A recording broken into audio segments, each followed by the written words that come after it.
भगवते वासुदेवाय। ओम नमो भगवते वासुदेवाय। नारायणं नमस्कृत्य नरं चैव नरोत्तमं देवीं सरस्वतीं व्यासं ततो जयमुदीरये।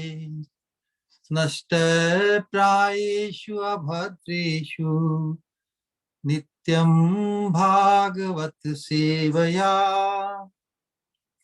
भगवती उत्तम श्लोके भक्तिर्भवती नैष्ठिकी।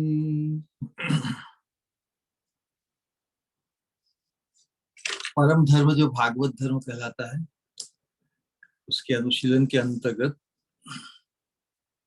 हम श्रीमद् भागवतम और श्रीमद् भागवतम के अनुगत जो हमारे पूर्व आचार्यों, शुद्ध प्रेमी भक्तों, महाजनों के शुद्ध भक्ति, प्रेम भक्ति प्रसूत, प्रेम भक्ति अनुभूत, प्रेम भक्ति के उद्गार और उपदेश रूप जो संग्रह है, जो हमारे लिए परम प्रयोजनीय है। हमें इस दिव्य प्रेम भक्ति मार्ग की परम सिद्धि में इनकी जो उपयोगिता है वह अपरिहार्य है। इनकी कृपा को संबल बनाते हुए हम इस मार्ग में अग्रसर हो रहे हैं। तो उसी के अंतर्गत श्री नरोत्तम दास ठाकुर जी की प्रेम भक्ति चंद्रिका और उसके परिशिष्ट रूप में जो प्रार्थनाओं का जो संग्रह है वो अद्भुत है। लेकिन जितने प्रमाण में हमारी तैयारी और हमारी उत्कंठा इनके अनुशीलन से बढ़ेगी, उसके अनुरूप ही हमें दिव्य उद्गारों, दिव्य प्रार्थनाओं का जो भाव है, उसकी जो दिव्यता है, उसका एहसास उत्तरोत्तर बढ़ता चला जाएगा। क्योंकि इसमें जड़ वासना, जड़ आवेश के लिए फिर कोई स्थान नहीं रहता। जब तक किंचित भी जड़ आवेश, जड़ भोग, संसार के नश्वर देह के संबंध से यदि वासना या आकांक्षा जब तक रहती है, तब तक हम बहुत गहरे में इस मार्ग में प्रवेश नहीं कर सकते। इसीलिए ये जो प्रार्थनाओं का जो अनुशीलन है, ये दिव्य स्तर पर है, प्रेम भक्ति के स्तर पर है। लेकिन हमें भी प्रेम भक्ति के स्तर पर पहुंचना है। तो हमारी भी जब तक हमारा भी अनुशीलन और मनन जब तक इस प्रकार की धारणा में प्रशस्त नहीं होता, तब तक हम इसका यथार्थ लाभ उठाने से वंचित रहेंगे। फिर भी क्योंकि हम सब चैतन्य महाप्रभु की परंपरा में, चैतन्य महाप्रभु की शिक्षा में अग्रसर हो रहे हैं, तो चैतन्य महाप्रभु की शिक्षा का जो परम सोपान है, जो परम गंतव्य है, जो परम वदान्य, जो परम वरदान देने महाप्रभु आए हैं, वो हमें श्रीमती राधा रानी के चरणों के आश्रय तक पहुंचाना चाहते हैं। जिस माधुर्य का उन्होंने स्वयं आस्वादन किया, अपने ही माधुर्य का राधा रानी के भाव को लेकर स्वयं उस आस्वादन से वो ओतप्रोत हो गए, अभिभूत हो गए। और उसकी अनंतता का जब अनुभव किया तो उन्होंने उसे अपने तक सीमित नहीं किया रखा, बल्कि मंजरी भाव को भी अंगीकार करते हुए अपनी लीला के अंतर्गत जगन्नाथपुरी में मंजरी भाव से भी, क्योंकि मंजरी भी एक गोपी है, परमा गोपी तो हमारी स्वामिनी श्रीमती राधा रानी है। अब उनके अनुगत्य को प्राप्त जो सखी मंजरियां हैं, क्या राधा रानी जिस चीज का आस्वादन करती है वो अपने तक सीमित रखेगी? नहीं। लेकिन जब तक भगवान तृप्त नहीं हुए, उनके प्रियतम श्याम सुंदर तृप्त नहीं हुए, तब तक राधा रानी ने भी उसका वितरण अन्य तक नहीं किया। इसलिए जो चैतन्य महाप्रभु का जो आविर्भाव है वो अद्वितीय है। चैतन्य महाप्रभु अपने स्वरूप में तो श्याम सुंदर है, वो गोरा नहीं है, सांवरिया ही है, लेकिन रूप में राधा रानी का रूप धारण किया है। रूप और अंग कांति भाव सब कुछ आ गया है। तो उस दृष्टिकोण से हम ये जो प्रेम, जो प्रार्थनाओं का संग्रह है, ये भी महाप्रभु की कृपा और महाप्रभु के अनुगत्य को, महाप्रभु की शिक्षा को जिन्होंने शिरोधार्य किया है, उन सब की कृपा को संबल बनाते हुए, श्री गुरु वैष्णव की कृपा को संबल बनाते हुए हम उन्हें पुकार रहे हैं। तो आज पिछली बार तक वृंदावन की जो वृंदावन वास की लालसा को उससे कातर भाव से व्यक्त किया नरोत्तम दास ठाकुर जी ने। तो उसके बाद में किस प्रकार वृंदावन वास साधक देह से जो परिपाटी है, वो फिर अपने अंतस चिंतित देह से ये जो भजन है राग मार्ग का, ये दो प्रकार का एक साथ, बाहरी साधक देह से भजन कीर्तन, हमारे जो आदर्श रूप षड गोस्वामी और उनके अनुगत्य को प्राप्त किए नरोत्तम दास ठाकुर, उनके अनुगत्य को प्राप्त करते हुए अनुगत्य से अनुगत्य जो वर्तमान समय तक जो हमारी शुद्ध भक्तों की परंपरा है, प्रभुपादो श्रीपादो श्री गुरुओं की, उसी के अंतर्गत हमें आश्रय अनुगत्य धर्म को अंगीकार करते हुए इस दिव्य मार्ग के परम सोपान तक पहुंचने की पूर्ण निश्चितता, पूर्ण आशाबद्धता को हमें ग्रहण करना है, वही उसका उद्देश्य है। विशेष रूप से वृंदावन वास की जो उत्कट वासना को व्यक्त किया, उसमें मुख्य बात विशेष सविलाप वृंदावन वास की लालसा, उसमें जो मुख्य बात अंत में जो बताई कि किस प्रकार वृंदावन वास रहता है साधु संगे वास, नरोत्तम दास करे आस, इसी आशा को, कि ये नहीं कि वृंदावन वास हमारी कल्पना, एक कहते हैं कि मन में एक आवेश आया और हम वृंदावन वास आ गए। वृंदावन वास का पर्याय क्या है? साधु संगे वृंदावन वास। साधु संग के बिना हम वृंदावन का यथार्थ लाभ नहीं ले पाएंगे। वो साधु संग को भी परिभाषित किया है। साधु संग श्रेष्ठ, जो हमारे अभिष्ट जो लालसा है उसे पुष्ट करे, वो साधु संग। क्योंकि उस साधु संग के, उस वास्तविक साधु संग के बिना, साधु संग भी अनेक प्रकार का होता है, अनेक भाव का होता है। हम जिस लक्ष्य को, जिस डेस्टिनेशन को प्राप्त करना चाहते हैं, जो हमारा अभीष्ट है, उसमें हमारी सतत जागृति, सतत अवेयरनेस बनी रहने के लिए हमारे लिए सामने आदर्श चाहिए। बद्ध अवस्था में हम सबको आदर्श की आवश्यकता है। जब सिद्ध अवस्था आती है तो स्वयं आदर्श बन जाता है। लेकिन जो सिद्ध अवस्था को प्राप्त है, वो भी जैसे नरोत्तम दास ठाकुर जी, वो भी हमारे परम लाभ के लिए ऐसा कभी कोई इंडिकेशन नहीं देते कि वो इतने सिद्ध हो गए कि हमें उन्हें साधु संग की आवश्यकता नहीं। तो यही बात है, वो तो अंतरंग भाव में डूबे हुए हैं, फिर भी उन्होंने साधु संग की महिमा को प्रकाशित किया, साधु संग की अपरिहार्यता को। You can not get away, stay away from sadhu sang. उसी का निरूपण करते हुए जो बात बताई थी कि साधु संग ही इस दिव्य प्रेम भक्ति का कारण है। समझो, साधन भक्ति, भाव भक्ति, प्रेम भक्ति एक ही वस्तु एक ही वस्तु के तीन स्तर है। हम भाव भक्ति की तरफ बढ़ रहे हैं, है ना। तो भाव भक्ति की तरफ अग्रसर होने के लिए तीव्रता से तीव्रेण भक्ति योगेन, उसके लिए साधु संग जो पॉजिटिव और जो जिस साधु संग की आवश्यकता है, उस साधु संग को पहचानना है। तो साधु संग ही प्रेम भक्ति का कारण है। हम साधन भक्ति तो अंगीकार किए हैं, अब प्रेम भक्ति की तरफ अग्रसर होने के लिए, भाव को प्रकट करने के लिए, जो भाव से संपन्न है, वैसे साधुओं का संग, जिसका करेंगे संग उसका लगेगा रंग, है ना, ये जो कहावत है वो यथार्थ है। संग, तो हम उन्हीं का संग करना चाहेंगे जिनके जैसा हम बनना चाहते हैं। हम उन्हीं परम धन्य वैष्णव, श्री गुरु वैष्णव के सानिध्य में उनके संग की स्पृहा रखेंगे सब सतत, जिससे हमें भी उनके हृदय में जो दिव्य भाव है वो कृपा प्रसाद रूप हमें प्राप्त हो। न कि हमारी योग्यता, न कि उनकी बराबरी करते हुए हम जिनके अनुगत्य को ग्रहण करते हैं वो अनुगत्य भी नित्य है, क्योंकि ये प्रेम भक्ति का मार्ग ये दिव्य है ना, दिव्य होने के लिए शाश्वतता। हम प्रेम भक्ति के स्तर पर आकर भी यही हमारा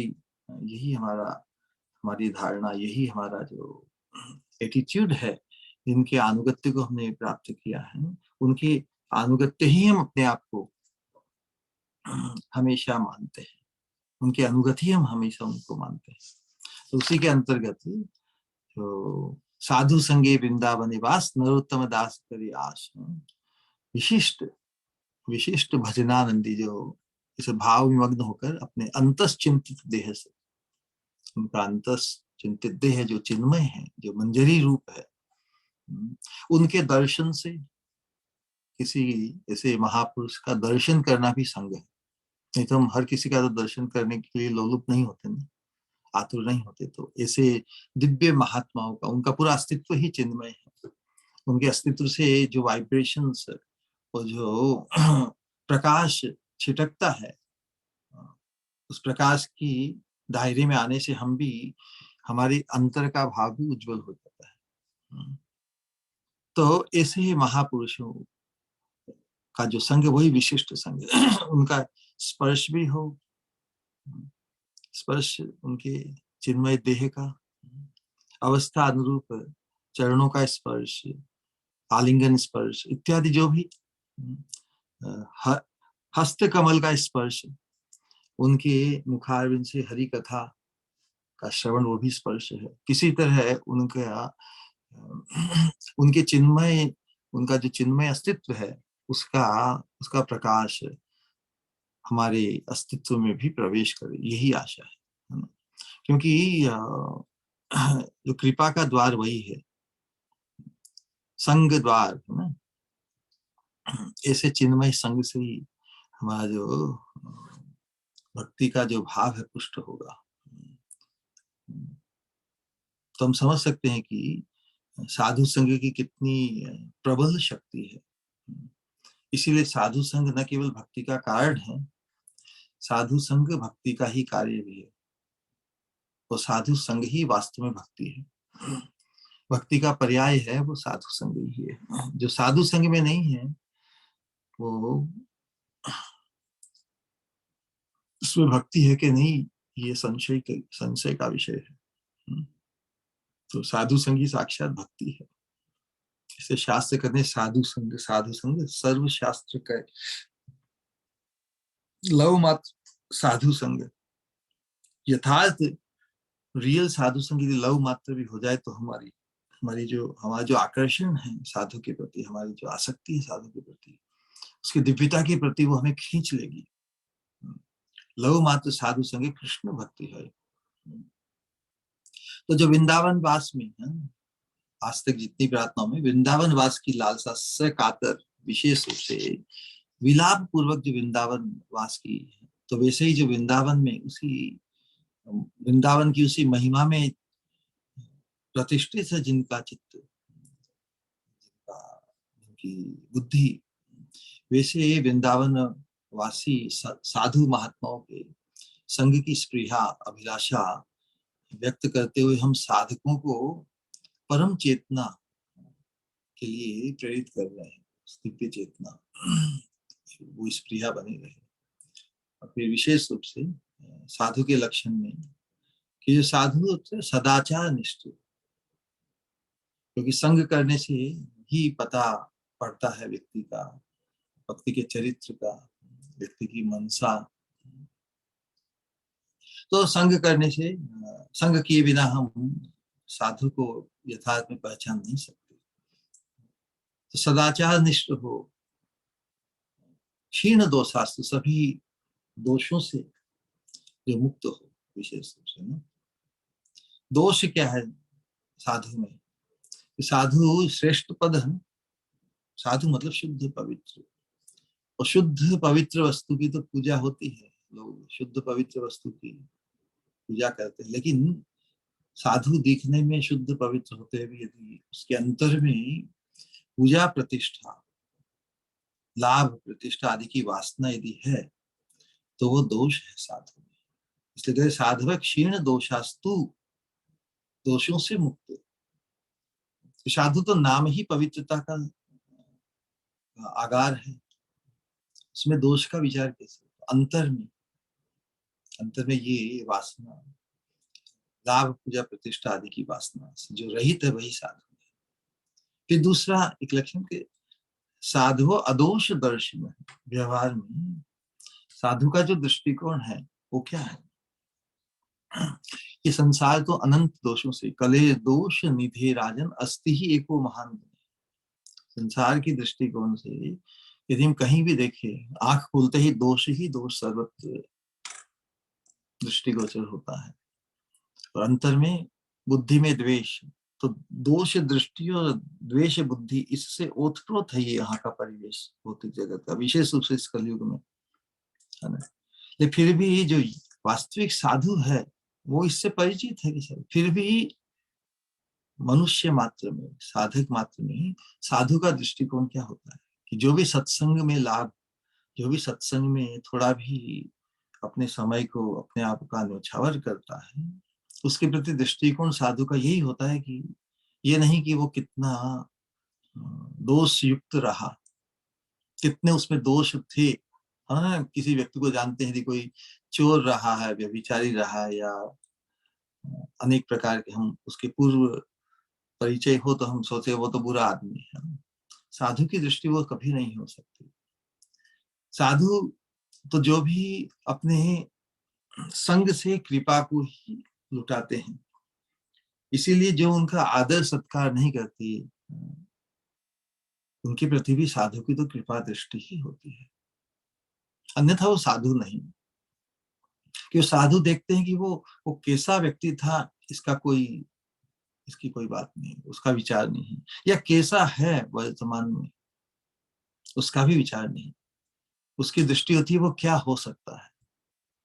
साधु भी बद्ध अवस्था से गुजरा है ना, बद्ध अवस्था में वो भी संसार के मोह में अंधा होता हो, संसार की आसक्तियों में, उसे भी किसी साधु ने, सदगुरु ने उसे उसे जगाया ना, मोह निद्रा से। तो वो अपने आप को श्रेष्ठ कभी नहीं मानता, वही साधु है। साधु वही जो श्रेष्ठ होते हैं भी स्वयं को श्रेष्ठ नहीं मानते, बल्कि जिस सौभाग्य को उसने प्राप्त किया है कृपा से, महत् पुरुषों से, तो वो अपना ये उत्तरदायित्व, ऑब्लिगेशन समझता है कि जो कृपा मुझे प्राप्त हुई मुफ्त में ही मिली ना, कृपा से, योग्यता के कारण नहीं मिली, किसी ने कृपा बरसाई, तो उसी प्रकार वो भी इंस्ट्रूमेंट बनना चाहता है। यही वास्तविक परंपरा है। यदि हमें श्रेष्ठ चीज कृपा से प्राप्त होती है तो कभी गुमान नहीं होगा कि हम क्वालिफाइड है ना।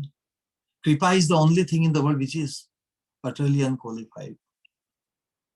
यदि कोई चीज क्वालिफिकेशन से ही मिले हमें तो कृपा नहीं कहला सकती ना। तो इसीलिए साधु की दृष्टि होती है कि जो भी सत्संग में कनेक्ट होता है वो क्या हो सकता है, वो भी राधा रानी के चरणों के आश्रय का सौभाग्य, मंजरी भाव को प्राप्त करते हुए मंजरी रूप की धारणा में अवस्थित हो सकता है इसी साधक जीवन में। तो साधु अदोष दर्शन है,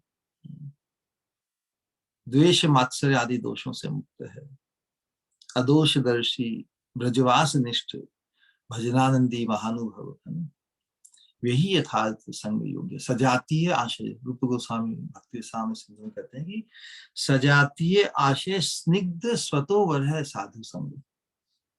इस सूत्र को हमें याद रखना है।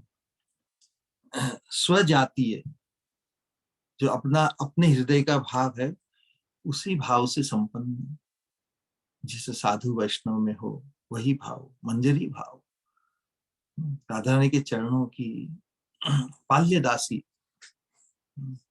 हैंडमेड, कि राधा रानी मुझे अपनी अंतरंग माने, राधा रानी के लिए सब कुछ सर्वस्व करने के लिए हमारी तैयारी है। वैसी उत्कट लालसा, ऐसे भाव से जो संपन्न है, वैसे स्वजाति, उसे आशय, आशय मतलब हृदय का भाव, हृदय की लालसा, वासना जो भी कहे, तो जिनकी हृदय की लालसा ऐसे चिन्मय है, उनका भाव।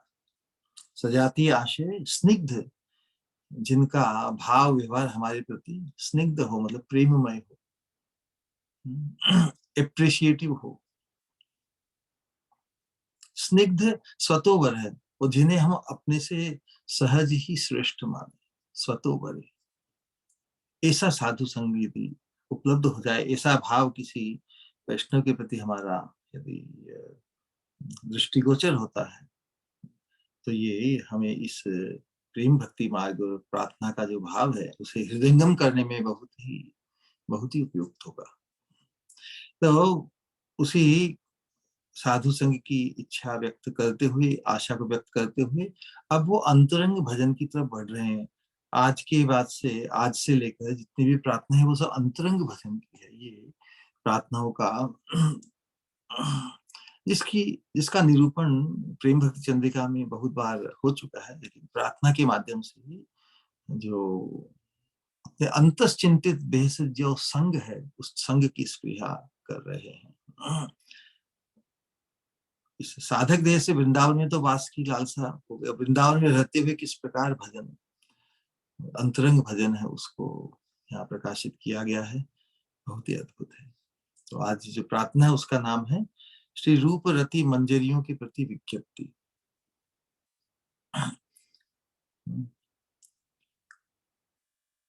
राधा कृष्ण से मुई जीवने मरणे, तार स्थाने तार लीला देखो रात्रि दिने, जे स्थाने जे लीला करे युगल किशोर, सखी रसंगिनी हैया ताहि हऊ घोर, श्री रूप मंजरी पद सेवो निरवधि, तार पाद पद्म मोर मंत्र महौषधि,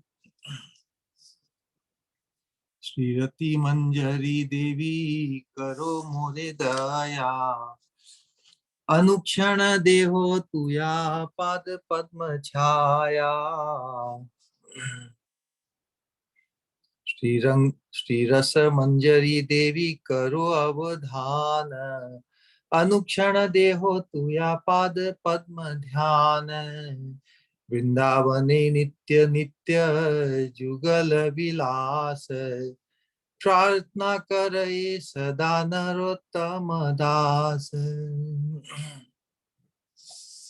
एक सिद्धांत का निरूपण इसमें हम अग्रसर हो, उसके पहले इस प्रकार भक्ति की प्राप्ति के लिए बताया कि भक्तिस्तु भगवद भक्त संगेन परिजायते।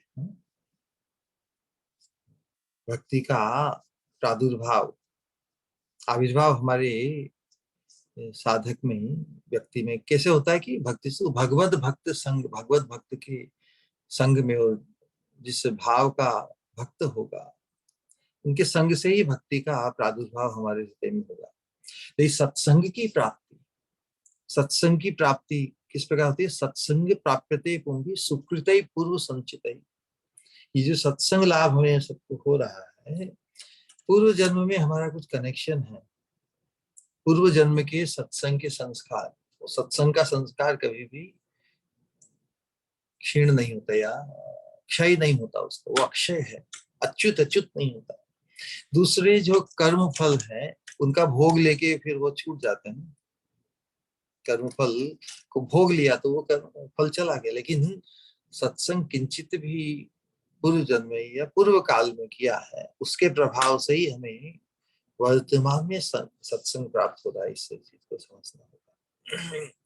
तो ऐसा नहीं कि हम अपनी योग्यता से ये सत्संग प्राप्त कर रहे हैं, नहीं, कृपा से ही, पूर्व कृपा जो संचित है, उस कृपा के प्रभाव से ही वर्तमान में हम किसी महत्पुरुष की कृपा से कनेक्टेड हो पा रहे हैं। अन्यथा तो जगत में कितने अनगिनत जीव हैं, अरबों ही लोग हैं, लेकिन हर कोई के बस की बात नहीं। तो उसी प्रकार उस दृष्टिकोण से प्रत्येक साधक को अपनी कृपा का एहसास सतत होना चाहिए, तभी हम इस दिव्य अंतरंग भजन में हम प्रवेश कर पाएंगे। वो जिनकी कृपा का हमें एहसास होता है, उनके प्रति अनुगत्य भाव, उनके प्रति सतत पूज्य भाव, प्रियता का भाव सतत जागृत बना रहे। तो इस आज के पद से आरंभ करके इसमें क्या आपने सिद्ध स्वरूप का जो आवेश पुष्ट करते हुए श्री राधा श्याम सुंदर युगल के दर्शन और साक्षात उनकी सेवा की प्राप्ति, दो ही चीज का बार बार निरूपण किया ना। लालसा किस चीज की है? अभीष्ट के दर्शन, राधा कृष्ण के दर्शन। दर्शन में ही केवल पर्याप्त नहीं है, दर्शन जिनके प्रति प्रीति भाव उत्पन्न होता, केवल दर्शन से तृप्ति हो जाती है। तो दर्शन हुए फिर पट बंद हो गए, जब तक सेवा की प्राप्ति नहीं हो तब तक सानिध्य प्राप्त नहीं होता। तो सानिध्य किस लिए? सेवा के लिए, साक्षात सेवा के लिए प्रार्थना कर रहे हैं।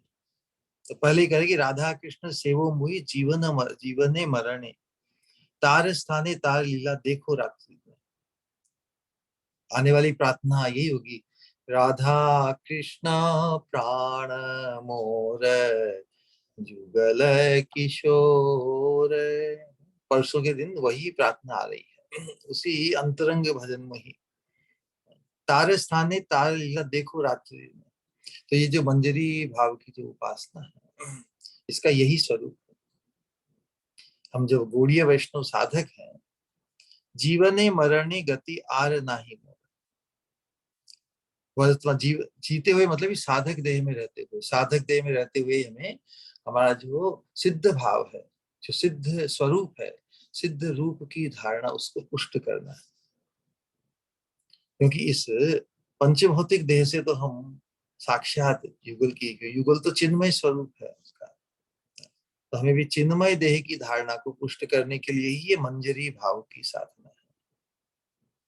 तो मरण में मतलब जीवन में और मरण में। तो जीवन में अर्थात क्या? इस साधक देह के रहते हुए, है ना, हम जो मंत्र गुरु पादाश्रित होकर जो मंत्र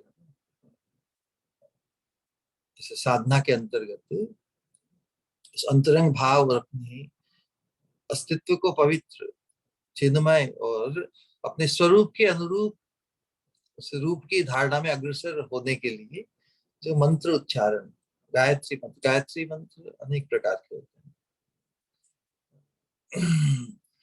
गुरु गायत्री भी होता है मंत्र, गौरांग गायत्री, फिर युगल कृष्ण गायत्री चिन्मय, और फिर काम बीज, और उसको प्रतिस्थापित चित्त में काम बीज जो चिन्मय आकर्षण है युगल के प्रति, युगल सेवा के प्रति, उसको पुष्ट करने के लिए काम गायत्री। एक जो विदित गायत्री है, जो जिसमें श्रीमद् भागवतम का जो तत्व है प्रकाशित हुआ, श्रीमद् भागवतम का जो प्रथम श्लोक है, जन्मादस्य यत है, वास्तव गायत्री का ही भाष्य है। गायत्री मंत्र जो लोक में विदित है, उसका आंतरिक जो भाव है वो कृष्ण,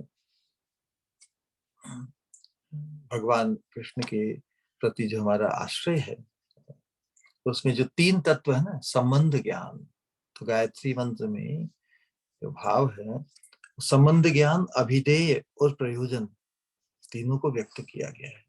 तो जब गुरु पादाश्रित हो गए, जब हमें मंत्र दीक्षा प्राप्त होती है, दीक्षा दो प्रकार की ना, चैतन्य महाप्रभु ने नाम संकीर्तन की मुख्यता को प्रकाशित करते हुए, तो हमारे चैतन्य महाप्रभु की परंपरा में नाम दीक्षा, नाम द्वारा शुद्धिकरण, नाम द्वारा किस प्रकार हमें गुरु पादाश्रित होने की जो लालसा है वो जागृत होती है। तो नाम दीक्षा के बाद में जो मुख्य दीक्षा होती है वो मंत्र दीक्षा। तो मंत्र दीक्षा हम इसे सदगुरु जिस भाव को हम जीवन में सिद्ध करना चाहते हैं, उस भाव में सिद्ध, उस भाव में प्रतिष्ठित ऐसे महत्पुरुष के चरणाश्रय से जब हमें अपने चिन्मय स्वरूप, चिन्मय स्वरूप के अनुरूप शाश्वत दिव्य रूप से जब हम परिचित होते हैं, तब फिर साधक देह में भी निष्ठा पूर्वक हम मंत्र पूर्वक नाम जप, कीर्तन, विग्रह की सेवा, ब्रजवास आदि करते हुए ही हमें अपने सिद्ध चिन्मय रूप की चिंता, अष्टकालीन लीलाओं का स्मरण और अपनी अभीष्ट सेवा, अभीष्ट सेवा भी होती है ना, जिस प्रकार नरोत्तम दास ठाकुर जी आने वाली प्रार्थना कहेंगे, श्याम गौरी अंगे दिवो चंदनी रगन चामर दुलाबो कभी हेरी मुख चंद्र। ये अपने अपने अभीष्ट सेवा। तो अभीष्ट सेवा, अभीष्ट सेवा के साथ साथ में फिर ललिता विशाखादि जत सखी वृंद आज्ञाय करी सेवा चरणारविंद। तो कहने का आशय है कि इस दिव्य चिन्मय प्रेम भक्ति मार्ग में जो हमारी अभीष्ट सेवा का चिंतन किस प्रकार उसकी रक्षा हो, और चिंतन मनन सतत बना रहे, उसी की रक्षा करने के लिए साधना है। सेवा साधक रूपेण सिद्ध रूपेण चात्र ही तद्भाव लिप्सुना कार्य ब्रज लोकानुसार। रूप गोस्वामी भक्ति साम सिंधु में अद्भुत बात कर रहे हैं, बता रहे हैं सेवा साधक रूपेण। ये हमारी साधना ये साधारण नहीं है, ये इमिटेशन भक्ति नहीं है, ये टाइम पास भक्ति नहीं है, ये तो डूबने के लिए है, मग्न होने के लिए है। तो सेवा साधक रूप में भी हमें मग्न होने का अनुभव होना होगा ना, अन्यथा तो फिर हम हमारे लिए हम फिर आवेश यदि बाहरी होगा तो हम अपने आप को ही श्रेष्ठ मानने लगेंगे। साधना करते हुए हम हमारा शुद्धिकरण हो रहा है, हम बहुत भक्ति करते हैं, ये विचार आ जाएगा। हम बहुत भक्ति कर ही नहीं सकते, हमारी क्या कैपेसिटी है, हमारी कितनी साइज है, हम सूक्ष्मतम है, हमारे पास समय भी 24 घंटे ही है ना। नित्य काल में प्रवेश जब तक हमारा नहीं होगा तब तक भजन की सततता का अनुभव हमें नहीं होगा। और 24 घंटे में कितने ही अंतराल आते हैं, समय के अनुरूप हमें अपने आप को ढालना पड़ता है। तो इसीलिए अष्टकालीय लीला का जो निरूपण साधक के लिए दिया है, उसके अंतर्गत जितने प्रमाण में उसका अंतरंग भाव प्रशस्त होगा, चिन्मय रूप की धारणा, चिन्मय रूप का अभिमान, ये दिव्य अभिमान है। इसका कोई बाहर कोई प्रचार नहीं करना कि, लेकिन अंतर में ही उस भाव में अपने आप को मग्न करना है। तो बता रहे हैं कि सेवा साधक रूपेण सिद्ध रूपेण चात्र ही तद भाव लिप्सुना कार्य ब्रज लोकानो अनुसार है। अपने अभिष्ट श्री राधा कृष्ण की रति पाने का इच्छुक, अपने अभिष्ट अपने मन के पाल्यदासी रूप में यदि कोई इच्छुक व्यक्ति है, तो साधक रूप से यथावस्थित देह में जो भी हमारा यथावस्थित सेवा साधक रूपेण सिद्ध रूपेण छात्र, साधक रूप में हमें जो गुरु वर्ग और पूर्व आचार्यों ने जिस प्रकार साधना का आदर्श उन्हें स्थापित किया है, जप करना, भगवान की विग्रह की पूजा करना, परिक्रमा करना इत्यादि जितने भी 64 भक्ति अंगों का अनुशीलन है, जो हमारे भाव के अनुरूप है। ऐसा नहीं कि 64 के 64 अंगों को ही हम मुख्य मानते हुए, अगर फिर तो समय नहीं रहेगा हमें अंतरंग भजन में। 64 अंगों में भी जो हमारे अंतरंग भाव को पुष्ट करे, उनका अनुशीलन। तो नाम कीर्तन है ना, नाम कीर्तन, वैष्णव सेवा, भागवत श्रवण, मथुरावास, श्री विग्रह श्रद्धा है, पूजन अर्चन जो भी है।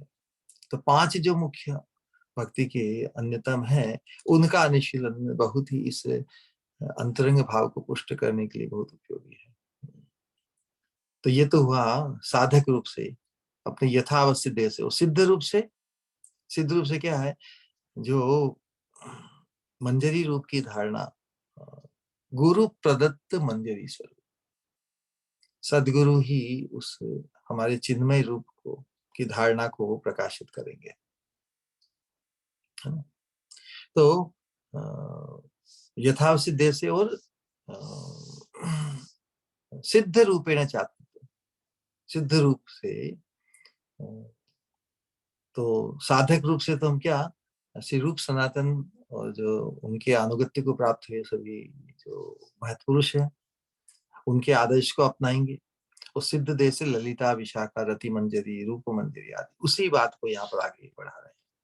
उनके अनुगत्य में ही हम सेवा करेंगे, है ना? उसी प्रकार की लालसा, उसी प्रकार का अंतरंग भजन, अपने अंतश्चिंतित देह से ही हमें अंतरंग भजन है, लीला विलास है, राधा कृष्ण और सखी मंजरियों के बीच में अपनी स्थिति को का स्मरण और चिंतन करते हुए उनके अनुगत्य में हम सेवा करेंगे इस अंतश्चिंतित देह से। इसलिए कहा कि बाह्य अंतर इहारे दुई तो साधन, बाह्य साधक देह करे श्रवण कीर्तन, और मने निज सिद्ध देह करिया भावन, रात्रि दिन चिंते राधा कृष्ण जैसे। एक साथ दोनों भजन की परिपाटी है। चैतन्य चेतामृत में इसी प्रकार का वर्णन है। बाहर साधक देह भजन कीर्तन, श्रवण कीर्तन, और मन में निज सिद्ध देह से करिया भावन, उस चिन्मय देह की भावना करते हुए रात्रि दिन चिंते राधा कृष्ण जैसे बन। तो इस प्रकार जो जीवन में साधक देह से भी राधा कृष्ण युगल की सेवा करते हैं, विग्रह की सेवा, और फिर अंतश्चिंतित देह से भी उस सेवा की परिपाटी चलती रहती है। तो ये तो हुए जीते हुए। तो मरण अवस्था में क्या बताया कि जब साधक देह समाप्त हो जाता है, तब किस चीज को हम, किस अभिष्ट को हम लक्ष्य कर रहे हैं। साधने भावी वो जहां, साधक अवस्था में जिस चीज की भावना हमने की, अपने चिन्मय रूप की भावना करते हुए उसी सिद्ध अवस्था को हम प्राप्त करेंगे। साधने भावी वो जहां, सिद्ध देहे पावो तहां, पक्वा पक्व मात्र से विचार। प्रेम भक्ति चंद्रिका में ही हम पूर्व में हमने इस बात को समझते आए हैं। लेकिन ये तो अथाह सागर है। इस प्रेम भक्ति चंद्रिका और प्रार्थनाओं का सतत बार बार अनुशीलन करेंगे, कम से कम 100 बार अनुशीलन करेंगे, तो थोड़ा थोड़ा अंतर में प्रवेश करेगा। अति दिव्य है। हमारी नितांत अयोग्यता होते हुए भी कृपा प्रसाद रूपी ही सत्संग हम सबको लाभ हो रहा है ना। उसी भाव को ही रक्षा करते हुए, नितांत अयोग्यता, अपनी नितांत अयोग्यता को ही पहचानते हुए, जानते हुए, समझते हुए हम इस कृपा प्रसाद को हृदयंगम कर पाएंगे। योग्यता का विचार आते ही हम वंचित हो जाएंगे इस चीज की, इस बात को ग्रहण करना है। तो यहाँ पर नरोत्तम दास ठाकुर जी इसी बात को अपना रहे हैं कि किस प्रकार सिद्ध स्वरूप से हम जब साधक है, साक्षात लीला राज्य में राधा कृष्ण की सेवा पाकर हम धन्य हो सकते हैं। धन्य होने के लिए ही वो लालसा है। धन्य होना ये अच्छा लक्षण है। कौन धन्य नहीं होना चाहता।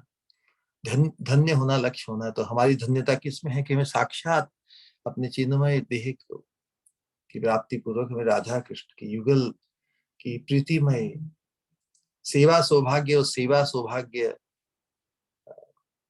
सेवा सौभाग्य से संपन्न होते हुए उनके माधुर्य का आस्वादन, रूप माधुरी और प्रेम माधुरी का संगम, राधा कृष्ण युगल के माधुर्य का आस्वादन, यही परम प्रयोजन है जीवन का। परम प्रयोजन वैसे प्रेम को कहते हैं, लेकिन प्रेम के बिना वो आकांक्षा उत्कंठा हमें उस माधुर्य के आस्वादन की नहीं होगी, क्योंकि अल्टीमेटली तो यही आत्मा संप्रसिद्ध से आत्मा अपने चिन्मय डिस्पोजिशन, चिन्मय रूप, मंजरी भाव, डिस्पोजिशन अर्थात भाव, भाव और रूप अभिन्न है। रूप कहने से भाव का ही परिचय है। राधा रानी का जो रूप है वो भी भाव है ना, मादनाख्य महाभाव। उसी प्रकार मंजरी भाव ये हमारा रूप है ना। मंजरी हमारा भाव से ही हमारे रूप की प्रतिष्ठा है। इसीलिए कहा है कि तारे स्थाने तारे लीला देखो रात्रि दिन, उन्हीं के स्थान में रहते हुए उन्हीं की लीला का दर्शन रात्रि दिन। तो साधन देह, हमारी साधन देह, वर्तमान जो ये देह है, ये साधन देह तो एक दिन छूटेगा ना समय के अनुसार। तो जब हमारा भाव पुष्ट हो जाएगा इस साधक के देह में ही, तब क्या होगा कि जो योगमाया है जो हमारा संचालन करेगी, राधा कृष्ण की लीला का संचालन योगमाया करते हैं। हमारे पुष्ट भाव को देखकर हमें भाव के अनुरूप जो हमारी चिंता है चिन्मय देह की, अघटन घटन पटिये से हमें हमारे अंतश्चिंतित सिद्ध स्वरूप से लीला राज में साक्षात सेवा का सौभाग्य उधर उसमें प्रकाशित हो जाएगा, हमें धन्य कर देती है। तो योग माया वही युक्त करती है, प्रेम राज्य में जो कनेक्ट करती है वो योग माया है। तो सब एक ही परिपाटी है। योग माया भी हमें जिस भाव को हमने पुष्ट किया साधन अवस्था में, उसी अनुगत्य धर्म में हमें सखी मंजरियों के अनुगत्य को प्रदान कर देती है अपने चिन्मय देह के साथ। जे स्थाने जे लीला करे युगल किशोर, सखीर संगीनी हैया तारे हऊ। तो अष्ट काली लीला का विशेष रूप से वर्णन किया है। जे स्थाने जे करे, तो भगवान की तो 24 घंटे के अंतर अष्टकाली लीला होते हैं। तो जो जिस जिस स्थान पर हमारी स्वामिनी श्याम सुंदर के साथ कभी रहती है, कभी अलग भी होना पड़ता है, लेकिन हमारा जो संग जे स्थान लीला करे युगल किशोर, सखीर संगीनी हैया तारे हऊ भोर, ताहे हऊ भोर। वहीं पे मैं भोर मतलब भोर हो जाती ना, भोर मतलब मग्न, उन्हीं के अनुगत्य को प्राप्त करते हुए उनकी सेवा में अष्ट प्रहरों में जहां जो लीला करते हैं भगवान, तो हम साधकों को भी सखियों की संगिनी बनकर, सखियों मंजिलियों की अनुगत्य धर्म को उनके अनुसार लीला लीला रस में तन्मय होना होगा। तो यदि विचार कीजिए, हम जो राग मार्ग की ये जो साधना है, इसमें यदि इस मार्ग में आकर अपनी सिद्ध देह और लीला चिंतन में यदि तन्मय नहीं होगा, तो फिर उसके प्रति हमारी उत्कंठा है, लालसा कैसे पुष्ट होगी? उसका उस चिंता को हमारे हृदय में धारण तो करना ही होगा ना।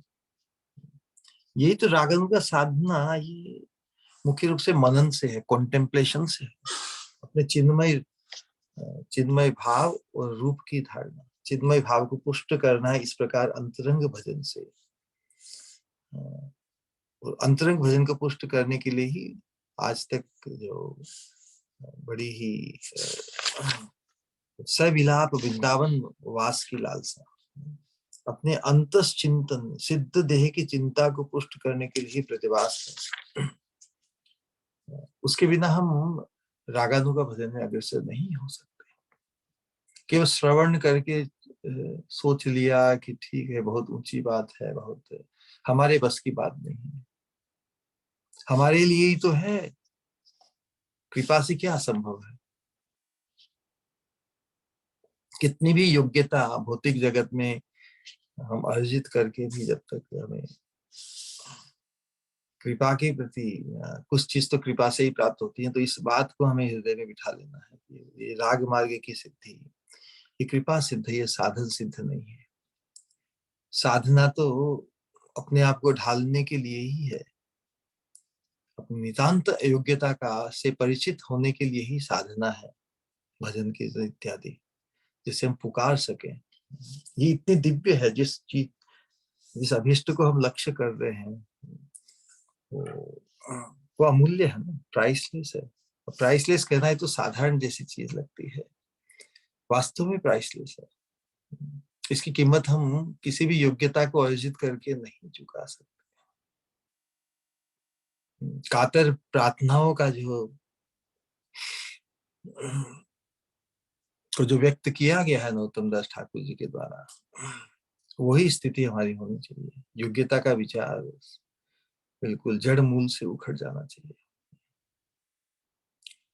इसे भाव तन्मयता पाने के लिए फिर पांच भौतिक देह का आवेश यही अपनी योग्यता का विचार है कि मैं संबल हूं, मैं सक्षम हूं, मेरे पास ये साधन है इत्यादि। इस पंच भौतिक देह और नश्वर जगत में जो हमें प्राप्त उपलब्ध है, उसी से हमारी योग्यता का आवेश आता है। जन्म ऐश्वर्य श्रुति श्रीवीर एध मान मदह पुमान नैवार हति अभिधातुम वही त्वाम अकिंचन गोचर। संसार की उपलब्धि, संसार की योग्यता को निर्मूल, अकिंचन, उसका आवेश बिल्कुल नहीं रहे, तभी ये अंतरंग भाव पुष्ट होगा। तो पंचभौतिक देह का आवेश त्याग कर हर समय हमें अपने सिद्ध स्वरूप के आवेश में रहना होगा। तो इसका दो जगह निरूपण किया है विशेष रूप से, किस प्रकार जो चिंतन की बात बताई है सनत कुमार संहिता में और उज्जवल नीलमणि ग्रंथ में दो जगह वर्णन हुआ है। तो सनत कुमार संहिता में जिस प्रकार वर्णन हुआ उसका निरूपण यहाँ कर रहे हैं कि आत्मानं चिंतयेत् तत्र तासां मध्ये मनोरमां रूप यौवन संपन्नां किशोरी प्रमदाकृतिं सखीनां संगिनी रूपां आत्मानं वासनामयीं। आत्मा की हमारी वासना क्या होनी चाहिए? सखीनाम संगिनी रूपम, सखियों की संगिनी, सखी मंजरियों की संगिनी रूप में अपना चिंतन। तो सखियों की संगिनी कौन होगी? सखी मंजरी ही होगी ना। तो सखीनाम संगिनी रूपाम आत्मानम वासनामयीम आज्ञा सेवा पराम तत्तद रूपालंकार भूषिताम, सनत कुमार संहिता। इसमें सभी जो गुरु प्रदत्त जो सिद्ध देह का वर्णन यहाँ पे निरूपण हुआ है, उसका जिक्र आज करेंगे, क्योंकि इससे परिचित होना अति आवश्यक है, परम आवश्यक है, अपरिहार्य है। तो यहाँ पर यही बात बताई कि अपनी अंतरंग अंतश्चिंतित देह का चिंतन जो बताया कि रागानुगीय साधक, हम सभी इस रागानुगीय भक्ति में अपना चिंतन है। रागानुगीय साधक तासा मध्य मना, तासा मतलब श्री कृष्ण प्रिया गोपियों के बीच स्वयं का रूप यौवन संपन्नाम किशोरी प्रमदाकृतिम, स्वयं का किस प्रकार चिंतन करना है अपने चिन्मय रूप का, कि रूप यौवन संपन्न, श्री कृष्ण प्रिया गोपियों के बीच स्वयं का रूप यौवन संपन्न मनोरम किशोरी प्रमदा, मनोरम और किशोरी, प्रमदा, प्रमदा मतलब अति सुंदर, स्टनिंगली ब्यूटीफुल। प्रमदा का यदि अर्थ है तो हमारा जो चिन्मय रूप है स्टनिंगली ब्यूटीफुल है। किशोरी प्रमदाकृति सखीनाम संगिनी रूपाम आत्मानम वासनामयी, सखियों मतलब श्री ललिता विशाखा रूप मंजरी आदि सखियों की संगिनी, और उन लोगों की आज्ञा अनुसार आज्ञाए करीबो सेवा चरणारविंद, श्री राधा कृष्ण की सेवा में रत। और फिर श्रृंगार कैसा है? आज्ञा सेवा पराम तत्तद रूपालंकार भूषिणा। जो मंजरियों को जो श्रृंगार या जो प्राप्त है वस्त्र आभूषण, वो भी राधा रानी की प्रसादी रूप में ही प्राप्त है। तो राधा रानी के प्रसादी वस्त्र भूषणों से भूषित ऐसी वासना में अपनी मूर्ति का चिंतन हुआ। हमें जो वस्त्र राधा रानी की प्रसादी रूप, राधा रानी के अंग के स्पर्श से भूषित उन चिन्मय वस्तु को भी हम धारण करते हैं। इस प्रकार की वासना चिंतित, इस प्रकार की चिंता करनी है। तो फिर क्या उस चिंता में यदि हमारा कृपा से प्रवेश हो जाए किंचित भी, तो क्या फिर ये संसार के रूप यौवन, संसार के नश्वर जगत, नश्वर देह की वासना, उसका आवेश क्या टिक सकता है? नहीं टिक सकता। श्रेष्ठ वस्तु से परिचित ही नहीं हो पाता साधक, कितने जन्म बीत जाते हैं। कृपा से जब ये चिन्मय राज्य की धारणा, चिन्मय राज्य का स्पर्श हो जाए चित्त में, तो फिर वो भौतिक जगत के आवेश को संयोजित नहीं रख सकता। इससे रूप गोस्वामी कहते हैं कि अभी लोक में, घर गृहस्थी में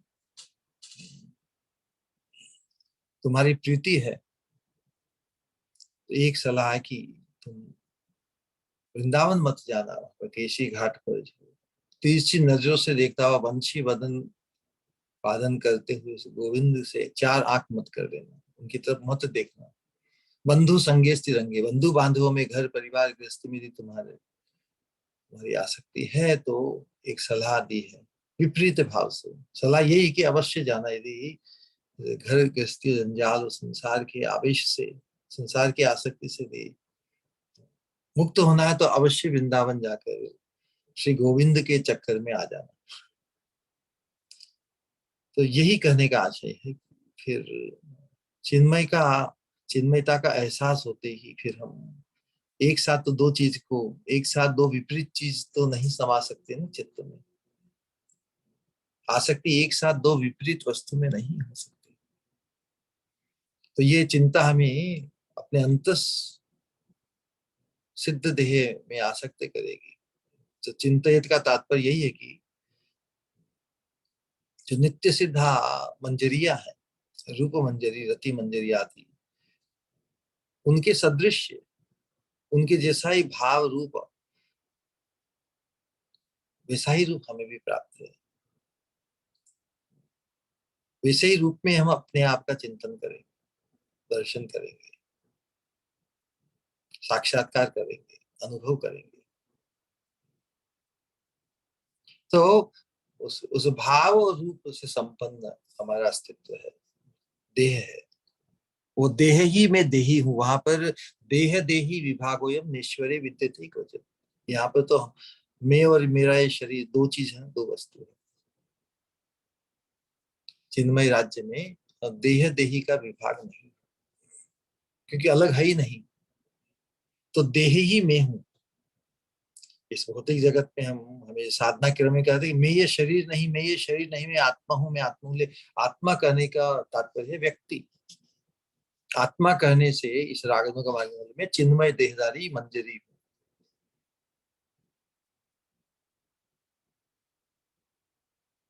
उस भाव रूप से संपन्न देह ही में हूं। मेरा परिचय मेरा देह नहीं, वो चिन्मय भाव और रूप वाला जो देह है वही मेरा परिचय है। उसी का नाम तो प्रमदा सुंदरी, अलग अलग नाम दिया है। उसका निरूपण सदगुरु करवाते हैं। तो ऐसा दृढ़ अभिमान पुष्ट करना है कि हमारा अस्तित्व चिन्मय है, पंचभौतिक नहीं। ये पंचभौतिक देह से हमारा उस राज्य में प्रवेश नहीं होगा। तो जहां में प्रवेश करना, जिस गंतव्य को प्राप्त करना है, उसकी चिंता, उसकी धारणा, तो उसके प्रति लालसा, उत्कंठा, व्यग्रता इस साधक देह में ही तो उत्पन्न करनी है।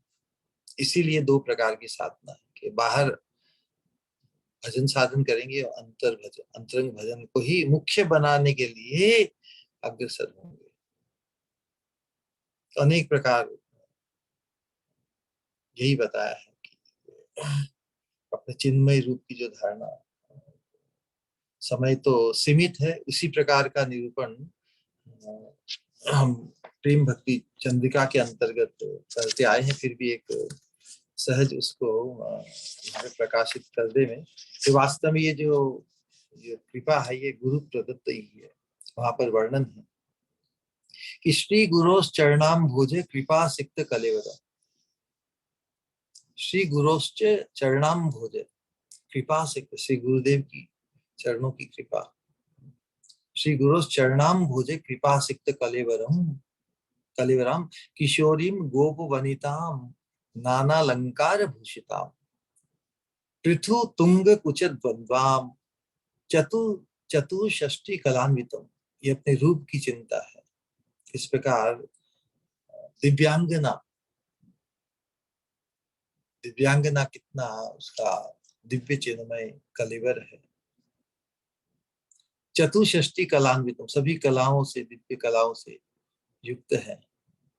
रक्त चित्रातरीयम, रक्त चित्रांतरीयम आवृत शुक्लोत्तरीयताम। अपने वस्त्रों की बात बताइए। रक्त वस्त्र, शुक्ल वस्त्र, उत्तरीय। स्वर्ण चित्रा अरुण प्रांत मुक्ता दाम मुकांचलिम। चंदन आगुरु काश्मीर चर्चितांगी मधुस्मिता, मधुस्मित वाली और सभी अद्भुत सुगंध से चंदन, अगुरु, काश्मीर केशर, उनसे चर्चित, उनके लेप से विभूषित चिन्मय देह और मधुस्मित। वहां पर तो उस परिपाटी में मधुस्मित ही होंगे ना सब। युगल के दर्शन और सेवा का सौभाग्य है, तो वहां पर स्मित के अलावा, मधुस्मित के अलावा और क्या हो सकता है। सेवोपायन निर्माण कुशलाम सेवनोत्सुकाम, हमेशा सेवा के उपाय का ही, हमेशा नई नई सेवा का निर्माण। कुशलाम सेवनोत्सव, सेवा में हमेशा उत्सुक रहते हुए। विनयादि गुणोपेताम श्री राधा करुणा, विनय आदि गुणोपेतम, विनय इत्यादि गुणों से संपन्न और श्री राधा करुणा अर्थिणी, हमेशा ही राधा रानी की करुणा कटाक्ष की ही लालसा। राधा ने करुणा कटाक्ष मुझ पर करे, मुझे इशारा देकर मुझे कुछ इंगित करे और मुझसे कुछ सेवा करवाए, है ना। राधा कृष्ण सुखा मोद मात्र चेष्टाम सुपद्मिनी, हमारा जो चिन्मय रूप है सुपद्मिनी, है ना। अब वर्णन अति दिव्य है। ये तो जितनी धारणा, जितनी हमारी लालसा बढ़ती जाएगी, उसी प्रकार अपने चिन्मय रूप के प्रति हमारा आकर्षण बढ़ता जाएगा। फिर निगूढ़ भावाम गोविंदे मदनानंद मोहिनीम नाना रस कलालाप शालिनीम दिव्य रूपिणीम। निगूढ़ भावा, क्योंकि राधा रानी के प्रति ही उनका एकांतिक सेवा आवेश है, इसलिए स्वप्न में भी श्याम सुंदर से संगम या मिलन की स्पृहा उनके हृदय में नहीं जागती। तो उसके कारण श्याम सुंदर भी बड़े मोहित रहते हैं। भगवान है ना, भगवान तो सर्व आकर्ष, सबको आकृष्ट करते हैं। लेकिन मंजरियां राधा रानी के चरणों की सेवा रस में इस प्रकार मग्न और रहती है कि भगवान से, कृष्ण के साथ संगम की स्पृहा उनको स्वप्न में भी जागृत नहीं हुए। भगवान भी कहते हैं ये कैसी विचित्र इनकी परिपाटी है। They are not interested in me. तो वो जो, तो भगवान का आकर्षण आएगा नहीं। भगवान तो सबको आकृष्ट करने वाले हैं। इनका जो भाव है राधा रानी के चरणों में ही इतना मग्न है, इसलिए वो भगवान का भी जो उनके प्रति जो आकर्षण है, मदनानंद भगवान भी। भगवान तो लंपट है। बहु बहु वल्लभा प्रीति, वास्तव में श्याम सुंदर तो परिपाटी है प्रेम की। राधा रानी ही भगवान की अनंत कामनाएं हैं, अनेक प्रकार की प्रोक्लिविटीज है, अनेक प्रकार की जो स्पृहा है, उसको पुष्ट करने के लिए ही अपना विस्तार करती है अनंत गोपियों में, गोपियों में। लेकिन हमारी जो सेवा परिपाटी है, राधा रानी के अनुगत्य धर्म को, राधा रानी के अनुगत्य जो सखी मंजरियां हैं उनके अनुगत्य में रहकर, लेकिन ये वर्णन ऐसा ही है कि भगवान उनके प्रति आकृष्ट होते हैं जो उनके प्रति आकृष्ट नहीं है। इसलिए निगूढ़ भावा है सखियों का भी। कभी कभी श्याम सुंदर के साथ संगम समागम राधा रानी करवा देती है, सम है ना, राधा रानी के सम है इसलिए सखी है। ये मंजरियां तो मंजरियों का सौभाग्य उससे विशेष है, क्योंकि वो उस माधुर्य का आस्वादन करती है कि राधा रानी को संकोच नहीं है। राधा राधा रानी श्याम सुंदर के संग में भी मंजरियों को अपने पास होने में संकोच नहीं करती, क्योंकि मंजरियों का कृष्ण के साथ संगम का कोई आवेश है, स्पृहा ही नहीं। तो राधा रानी को संकोच नहीं, सखियों के साथ राधा रानी को संकोच है। एकांत में रह लीला में प्रवेश सखियों का नहीं बल्कि मंजरियों का ही है। वो बिल्कुल भाव से वहां प्रवेश कर सकती। तो नाना रस कला लाप शालिनीम दिव्य रूपिणीम संगीत रस संजात भावोल्लास से भरान्विता। भावोल्लास क्या है? राधा रानी के प्रति विशेष झुकाव, राधा रानी के प्रति। तो प्राय राधा रानी के अनुगत्य, राधा रानी के पक्ष की जो सखियां हैं उनके अनुगत्य में जो मंदिर सभी का ही भावोल्लास ही है, भावोल्लास से भरान्विता। भावोल्लास अर्थात राधा रानी के प्रति उनका विशेष भाव। राधा रानी के पक्ष में, राधा रानी की का पक्ष लेने में वो श्याम सुंदर के पक्ष को छोड़ने को तैयार। बहुत बार तो दोनों के प्रति ही समभाव सखियों का होता, लेकिन समभाव होते हुए भी जब पक्ष लेना होता है तो राधा रानी की तरफ टिल्ट हो जाते हैं। तप्त कांचन शुद्धा भाम सौख्य गंध वर्जिताम। तप्त कांचन शुद्धा भाम, उनका जो शुद्ध भाव है, तप्त कांचन स्वर्ण तप्त कांचन जितना पवित्र है, पूर्ण, उसमें कुछ भी मल नहीं है, अन्यथा वासना नहीं है। स्व सौख्य गंध वर्जिताम, स्व सुख की वासना से बिल्कुल विहीन है। दिवानिशम मनो मध्ये द्वयो प्रेम भराकुलाम एवं आत्मानम ईशम भाव यद भक्ति माश्रित। तो भक्ति का आश्रय से भाव भक्ति प्रेम भक्ति के का जो हमने आश्रय लिया है, इसमें हमें इसी प्रकार अपने चिन्मय रूप की चिंता करनी है। तो इसी प्रकार जो रूप से गुण से पूर्ण जो गोप किशोरी के रूप में सतत अभिमान स्थापित कर प्रेमानुराग पूर्ण चित्त से, मतलब सिद्ध देह से सखियों के बीच अपनी अवस्थिति का चिंतन करेगा साधक, तो फिर उस साधन अवस्था में साधने भावी वो जहां सिद्ध देह पावो तहां, साधक अवस्था में ही इस भाव को पुष्ट करना है।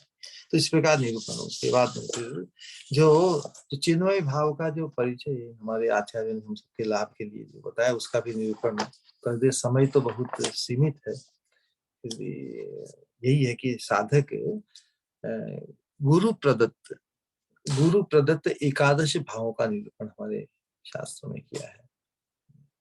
एकादश भावों से संपन्न अपने सिद्ध स्वरूप के अभिमान में, इस नश्वर देह और देह का अभिमान, इस देह देहिकादिक भूलकर सखियों के संग में युगल की लीला रस में तन्मय होने का एक समझने के लिए थोड़ी इंफॉर्मेशन है कि वो हमारा जो सेल्फ आइडेंटिफिकेशन,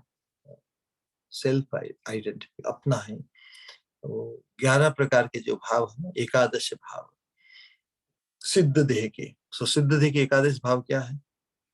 कि पहला है नाम, नाम रूपम वयोवेश संबंधो यूथ एवच, आज्ञा सेवा पराकाष्ठा पाल्यदासी निवासक है। ये 11 भाव। उसमें नाम तो क्या है? तो नाम का तो भी है, नाम से ही परिचय होता है ना व्यक्ति का भाई। तो नाम ही से एक्सक्लूसिव होता है, जिसका जो नाम है वो और किसी का नहीं, फिर वो नाम ना। चिन्मय चिन्मय रूप। तो जो बताया कि एक ब्रज सुंदरी के रूप में हमारा नाम, के हम एक ब्रज सुंदरी है। तो ब्रज सुंदरी का जो नाम होता है वो नाम में श्री गुरु सदगुरु द्वारा प्राप्त होता है। जब वास्तव में इस राग मार्ग की साधना में, मार्ग में, तो जो दीक्षा के समय नाम प्रकट होता है वो हमारे चिन्मय रूप को ही इंगित करता है, चिन्मय रूप को ही प्रकाशित करने के लिए है ना। तो एक ब्रज सुंदरी, ब्रज सुंदरी और क्या रूप रति मंजरी, उनके अनुगत्य में ही, वही हमारा नाम है। एक ब्रज सुंदरी जिसको इसको नामाकरण में श्री गुरु सदगुरु जब दीक्षा के समय प्रकाशित करते हैं, उसी भाव को ही पुष्ट करने के लिए करते हैं। फिर रूप, रूप क्या है कि रूप में तो जो रूप माधुर्य भगवान का है, भगवान तो परम सुंदर जो निरूपण करते हैं, लेकिन ये जो ब्रज सुंदरी ये भी अति सुंदर है। इसका रूप भी इतना सुंदर है जिस प्रकार भगवान का रूप सबको हिप्नोटाइज करता है ना, तीन जगत को, त्रिजगत को हिप्नोटाइज करता भगवान का रूप माधुर्य। तीन जगत को हिप्नोटाइज करने वाले अति परम सुंदर भगवान कृष्ण भी, जिनके रूप को देखकर आकृष्ट होते हैं। मंजरी का जो रूप है वो इतना वोलप्चुअस, वोलप्चुअस मतलब देह की आकृति, शेप इतना वोलप्चुअस, सुंडोल है, अति आकर्षक है, नित्य नव यौवना अवस्था। तो भगवान को भी आकृष्ट करते, भगवान भी पेशेंट, इतना सुंदर अपने अपने इतने चिन्मय रूप की धारणा क्या इस नश्वर पंचभौतिक देह में किसी की हो सकती है? इसमें कितने विकार, कितने दुर्गंधमय हैं, त्रिधातु के कफ पात वित्त इससे ही भरा हुआ ये डब्बा है, ये पंचभौतिक देह है। अनंत जन्मों से इसी नश्वर देह की भोग में ही हमारा आवेश है। अपनी चिन्मयता का बोध हुए बिना किस प्रकार हम इस नश्वर देह के आवेश से मुक्त होंगे? संभव नहीं। इसीलिए ये साधना है जिससे हमारा जो आवेश है ये छूट जाए नश्वर देह का। फिर वय हमेशा ही 13 वर्ष, भक्तिविनोद ठाकुर अपनी रूप का, अपनी सिद्ध देह का निरूपण करते हैं कि 12.5 वर्ष, 13 वर्ष के आसपास ही कम ज्यादा ये मंजरी का नित्य चिन्मय देह की धारणा है, अपने आप का चिंतन 13 वर्ष की सुंदरी के रूप में। नाम रूप वयो वेश है, वह वेश के साथ जैसा बताया कि राधा रानी की कृपा प्रसादी की colourful dress, artistic ornament, Radha Rani के दिव्य अंग से स्पर्श किए हुए वस्त्र आभूषण हमें प्राप्त होते हैं। नाम रूपम वयो वेश संबंधो, वहां संबंध क्या है? सेव्य सेवक भाव, अनुगत्य धर्म में, सखी मंजरियों के अनुगत्य में उनकी आज्ञा अनुसार सेवा करेंगे और अपनी मन की अभीष्ट सेवा भी करेंगे। तो जो संबंध है वो क्या है? सेव्य सेवक संबंध है। फिर बताया कि यूथ एवं, हमारा जो यूथ है, रूप मंजरी हमारी लीडर है। हम किसके यूथ में है? रूप मंजरी के यूथ में है। यूथ मतलब संघ, जिसकी लीडर रूप मंजरी, श्री रूप मंजरी है, उसी ग्रुप में हम हैं, वही हमारा यूथ है। आज्ञा, आज्ञा क्या है? रूप जो हमारी लीडर है, तो आज्ञा रूप मंजरी की जो आज्ञा है, उनकी आज्ञा में ही हम रहेंगे। कमांड रूप मंजरी का होगा, उनकी कमांड से ही हम सभी प्रकार की सेवा करेंगे। उसके अंतर्गत अपने मन की अभिष्ट सेवा भी आई जाएगी। तो आज्ञा और सेवा क्या है? सेवा के दो प्रकार जो है, अपने मन को अभिष्ट, नरोत्तम दास ठाकुर जी कहते हैं कि चामर ढुलावो कभी, कब वो सौभाग्य होगा। और आज्ञा में रहते हुए दोनों प्रकार की सेवा हमें। फिर पंखा, चामर ढुलावो कभी, फेनिंग है, श्याम गौरी अंगे दीवो चंदनेर गंध, उनके चिन्मय देह पर हम चंदन लेप करेंगे, कस्तूरी तिलक करेंगे इत्यादि, जल लाएंगे, अनेक प्रकार की सेवाओं का वो निरूपण किया जाता है। आज्ञा सेवा पराकाष्ठा, पराकाष्ठा ये जो विशेष भाव है, हम अनुगत्य में रहकर भी, है ना, उनकी तरह, किनके अनुगत्य में, हम रूप रति रस मंजरी, उनके अनुगत्य में रहकर भी उनकी तरह ही पराकाष्ठा भाव को प्राप्त होंगे।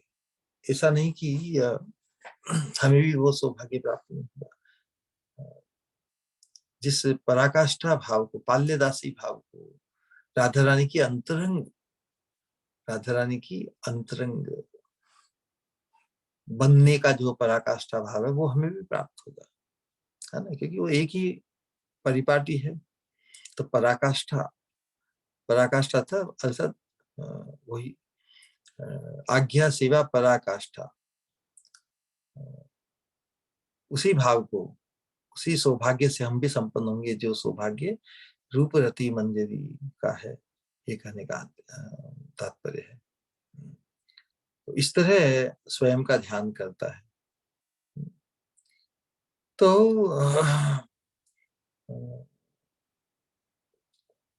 स्वामिनी के अति निकटतम होना यही पाल्यदासी भाव है। तो स्वामिनी के निकटतम होते हुए भी उनके सभी भावों का आभास इस मंजरी को होता है। राधा रानी श्याम सुंदर के जिस माधुर्य का अनुभव करती है, राधा रानी के निकटतम होने के नाते उस मंजरी को भी राधा रानी के सभी भावों का आभास उसके चिन्मय देह में हो जाता है। कृष्ण संगम के बिना ही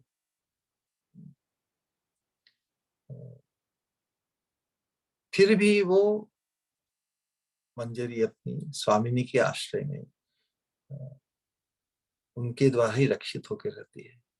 सर्वगुण संपन्न होते हुए भी मंजरी अपनी स्वामिनी की पेट मेड या हैंड मेड कहते हैं ना, पाल्यदासी, अपनी प्रिय चोइसेस्ट अंगना, स्वामिनी की चोइसेस्ट अंगना बनकर रहती, यही उसका पाल्यदासी भाव है, यही उसकी महानता है, इतनी दिव्य है राधा रानी की पेट में। तो यही अल्टीमेट उपलब्धि है ना कि राधा रानी की पाल्यदासी बन जाए, राधा रानी में पाल्यदासी के रूप में अंगीकार करे। फिर निवास मतलब जिस प्रकार जहां पर राधा कृष्ण का विलास होता है उन्हीं के पास, वही स्थल पर, कभी वंशीवट में, कभी नंदीश्वर में, जहां जहां जो भी कौतुक लीला राधा कृष्ण की होती है, तो उनकी सेवा के लिए वहां पर पहुंचना बहुत आवश्यक है।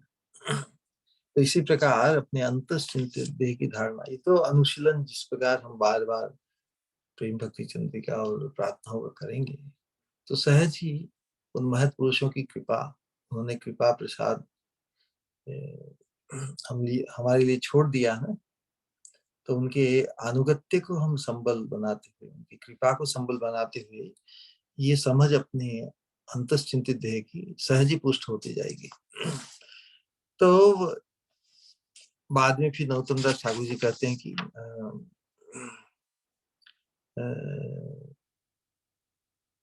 श्री रूप मंजरी पद सेवो निरवधि तार पाद पद्म मोर मंत्र औषधि।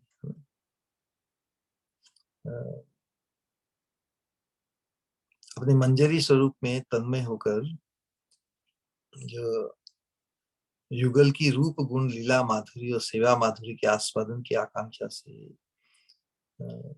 मंजरी गण की जो अध्यक्षा कौन है, नित्य सिद्ध मंजरियों की कामना कर रहे हैं। तो मंजरी में सर्व प्रमुख है श्री रूप मंजरी, रूप मंजरी की कृपा के लिए प्रार्थना कर रहे हैं ना, श्री रूप मंजरी पद सेवो निरवधि तार पाद पद्म मोर मंत्र महोषधि। अब जो आने वाली जो प्रार्थना है उसके अंतर्गत विशेष रूप से रूप मंजरी के अनुगत्य और रूप मंजरी की जो महिमा, उनका जो स्वरूप है, उनका जो उनकी जो पोजीशन है एक लीडर के, सभी मंजरियों के लीडर के रूप में, उसका निरूपण आने वाली प्रार्थना में होगा। तो निरवधि श्री रूप मंजरी की सेवा से ही जो मंजरी भाव का उपासक है, रूप मंजरी की सेवा और उनकी कृपा की आकांक्षा करते हुए ही हम जो साधक है मंजरी भाव का उपासक, राधा कृष्ण की परिचर्या का सौभाग्य, सेवा का सौभाग्य प्राप्त कर सकते हैं। क्योंकि हमारी श्री गुरु मंजरी भी हमें किनके सुपुर्द करती है, रूप मंजरी के सुपुर्द करती है, वो भी प्रार्थना के अंतर्गत निरूपण होगा आने वाले। ये तो आज प्रारंभ है, आज से अब जितनी भी प्रार्थना है वो सब अंतस चिंतित देह से ही है।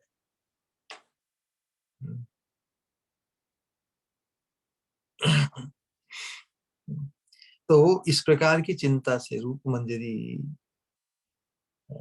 से हम उनकी कृपा की जब धारणा, कृपा का आवेश, कृपा प्राप्त करने का आवेश होगा, तो उसके ये इस प्रकार की ये ऐसी जैसे दिव्य जड़ी बूटी, रामबाण जैसे अचूक अचूक उपचारों से ऐसी धारणा होते ही फिर ये संसार के स्तर पर जितनी भी वासनाएं हैं वो निर्मूल हो जाएगी, जो अनादि काल से ही है, जो हमें जकड़े हुए है, पकड़े हुए है। तो ये निरवधि रूप मंजरी की सेवा से ही वो हमारा सौभाग्य जागर होगा।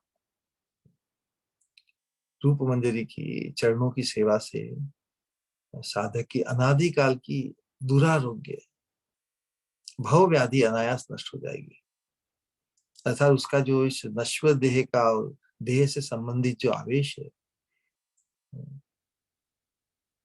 वो त्यक्त हो जाएगा और उनकी कृपा से अपने मंजरी रूप के आवेश में वो मग्न होने लगेगा।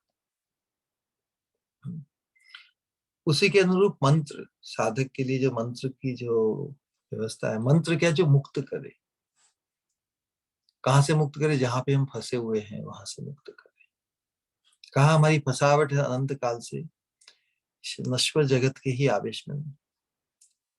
तो मंत्र में दो शक्ति, एक तो असत से हमें छुड़ाए और जो सत है, शाश्वत है, चिन्मय है, उसको आकृष्ट करे। मंत्र में शक्ति है ना। तो मंत्र हमें प्राप्त होता है ना, मंत्र के दो कार्य है, असत से हमें छुड़ाए, असत के आवेश से मुक्त करे और चिन्मयता को आकृष्ट करे। जो दूर स्थित वस्तु उसको मंत्र से खींचते हैं ना, बहुत से ऐसे सर्प है, उसको भी मंत्रोषधि वशम सर्प है, मंत्र औषधि से उसको आकृष्ट करते। उसी प्रकार मंत्र भी, मंत्र का जो अनुशीलन करता है, जब करता है, दूर जो वस्तु प्रतीत होती है वो भी खींची चली आती। उसी प्रकार रूप मंजरी की जो चरणों की सेवा से हमारा जो चित्त है वो चिन्मय लीला धाम से आकृष्ट होकर हमें नयन गोचर, दृष्टि गोचर हमारे चिंतन में आ जाता है, हमारे दृष्टि में आ जाता है। रूप गोस्वामी की रूप मंजरी के चरणों की सेवा का जो निरूपण किया है कितना अद्भुत है। तो वही रूप मंजरी चैतन्य महाप्रभु के पार्षद, अंतरंग पार्षद बनकर श्री रूप गोस्वामी के रूप में आए हैं। तो रूप गोस्वामी ने इस प्रेम धर्म की, इस मंजरी भाव उपासना के हमारे आदर्श हैं। उन्होंने अपने आचरण द्वारा साधक देह में भी और चिन्मय देह की भी जो परिपाटी है उसको उज्जवल नीलमणि ग्रंथ में उसको, उसकी समझ को पुष्ट करने के लिए, उसमें हमारा आकर्षण, उससे हमें परिचित कराने के लिए उन्होंने अपने ग्रंथों में आचरण द्वारा और ग्रंथ आदि रचना द्वारा जो ब्रज की जो रहस्यमय मंजरी भाव साधना है उसको हम सबके लिए प्रकट की है। तो आचार्यों का कार्य बड़ा विशेष है। तो रूप मंजरी का जो स्थान है बहुत स्पेशल है। उसके बाद फिर दूसरी नित्य सिद्धा मंजरी रति मंजरी। तो रति मंजरी कौन है? रघुनाथ दास गोस्वामी जी ने राधा कुंड में वास करते हुए इस मंजरी भाव की उपासना को वास्तव में जग सभी साधकों के लिए प्रकट कर दिया साक्षात भाव से। रूप गोस्वामी ने विशेष रूप से ग्रंथों में उसका निरूपण किया, उसको चरितार्थ सहज किया सभी के लिए सामने। राधा कुंड में वास करते हुए रघुनाथ दास गोस्वामी तो रति मंजरी के प्रति ये प्रार्थना कर रहे हैं, हे रति मंजरी मुझ पर करुणा करो, निरंतर अपनी चरणों की छाया में मुझे प्रदान करो स्थान, मुझे धन्य करो। पाद पद्म छाया ना, तो जब चिन्मय महापुरुष के चरणों की छाया में रहने का हमारा आशय होगा तो फिर ये जड़ीय देह और त्रिताप जो ज्वाला है वो अपने आप शांत हो जाएगी। तभी तो हम उनकी कृपा से ही युगल सेवा का जो माधुर्य है, सेवा का भी अपना एक माधुर्य आकर्षण फुलफिलमेंट है, तभी प्राप्त होगा जो उस भाव में मग्न है। तो रति मंजरी रघुनाथ दास गोस्वामी आए, उनकी भी मन शिक्षा के अंतर्गत बहुत ही अद्भुत बातें बताई। कभी मन शिक्षा जिस पर रूप गोस्वामी ने उपदेशा में दिया है ना, तो उसका पोस्ट ग्रेजुएशन भाव विशेष रूप से मंजरी भाव को पुष्ट करने के लिए रघुनाथ दास को से मन शिक्षा रूपी ग्रंथ और दूसरे भी बहुत से ग्रंथ है। हमारा तो अध्ययन विशेष नहीं है प्राय ग्रंथों का, लेकिन बहुत कुछ उन्होंने दिया। लेकिन इस जो प्रार्थना और प्रेम भक्ति चंद्रिका और प्रार्थना के अंतर्गत सभी गोस्वामियों की जो शिक्षाओं का निचोड़ सार का सार और अद्भुत ढंग से नरोत्तम दास ठाकुर जी ने प्रार्थनाओं के अंतर्गत व्यक्त किया है। तो उसी प्रकार फिर उन्हीं के अनुगत्य को ग्रहण करते हुए हमारे भक्ति विनोद ठाकुर जी ने भी अपनी प्रार्थना और बहुत से भजन के अंतर्गत पुष्ट किया है। तो जितना अनुगत्य बढ़ता जाएगा उतना ही रस और भी रसमय और भी आस्वादनीय होता जाएगा, क्योंकि जितना आस्वादन बढ़ता है जितना ही भाव और भी पुष्ट होता है ना। तो सी फिर रसमंजरी की बात हुई। रसमंजरी हुए रघुनाथ भट्ट गोस्वामी,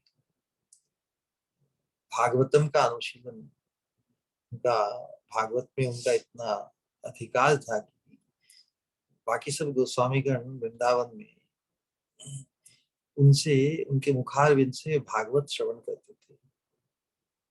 तो रस मंजरी उन्हीं के परिपाटी में रघुनाथ भट्ट गोस्वामी, उनका भागवतम का जो पाठ हो अनुशीलन और जो वर्णन था बड़ा ही रसमय था।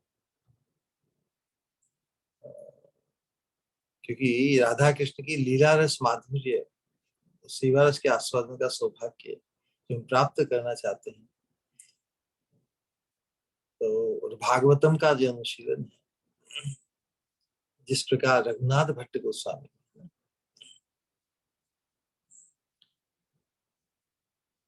तो रस मंजरी राग मंजरी उन्होंने युगल माधुरी के आस्वादन का सौभाग्य दिया है। तो उन्हीं की परिपाटी में जो हमने कथा सुनी ना रघुनाथ भट्ट गोस्वामी के ही वंशावली में जो अच्युत अच्युत लाल जी भट्ट की कथा सुनी ना सबने,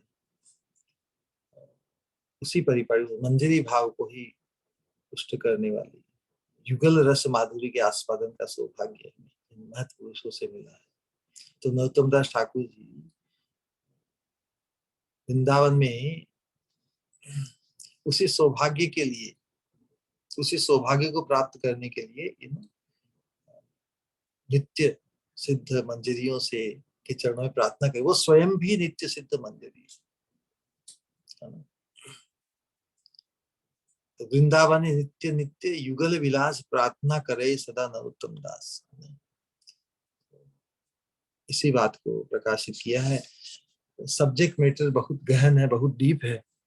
इसका अनंत काल तक भी वर्णन किया जाए तो भी पर्याप्त नहीं कर सकते, लेकिन हम जितना इसे धारण कर सके अपनी अवस्था के अनुरूप, अधिक से अधिक धारण कर सके, इसकी अधिक से अधिक हमें कृपा की प्रार्थना करनी होगी। कृपा की प्रार्थना से ही ग्रहण शक्ति हमारी बढ़ेगी, और जितना हम अधिक से ग्रहण करते जाएंगे उतने ही प्रमाण में जो अग्रहणीय, जो त्याज्य वस्तु है, वो भी छूट जाएगी।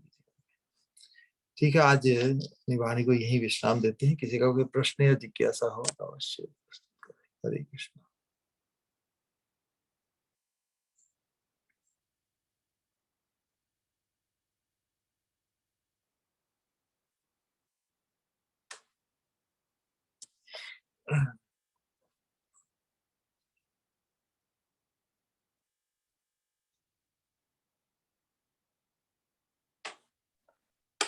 हरे कृष्णा श्री गुरु।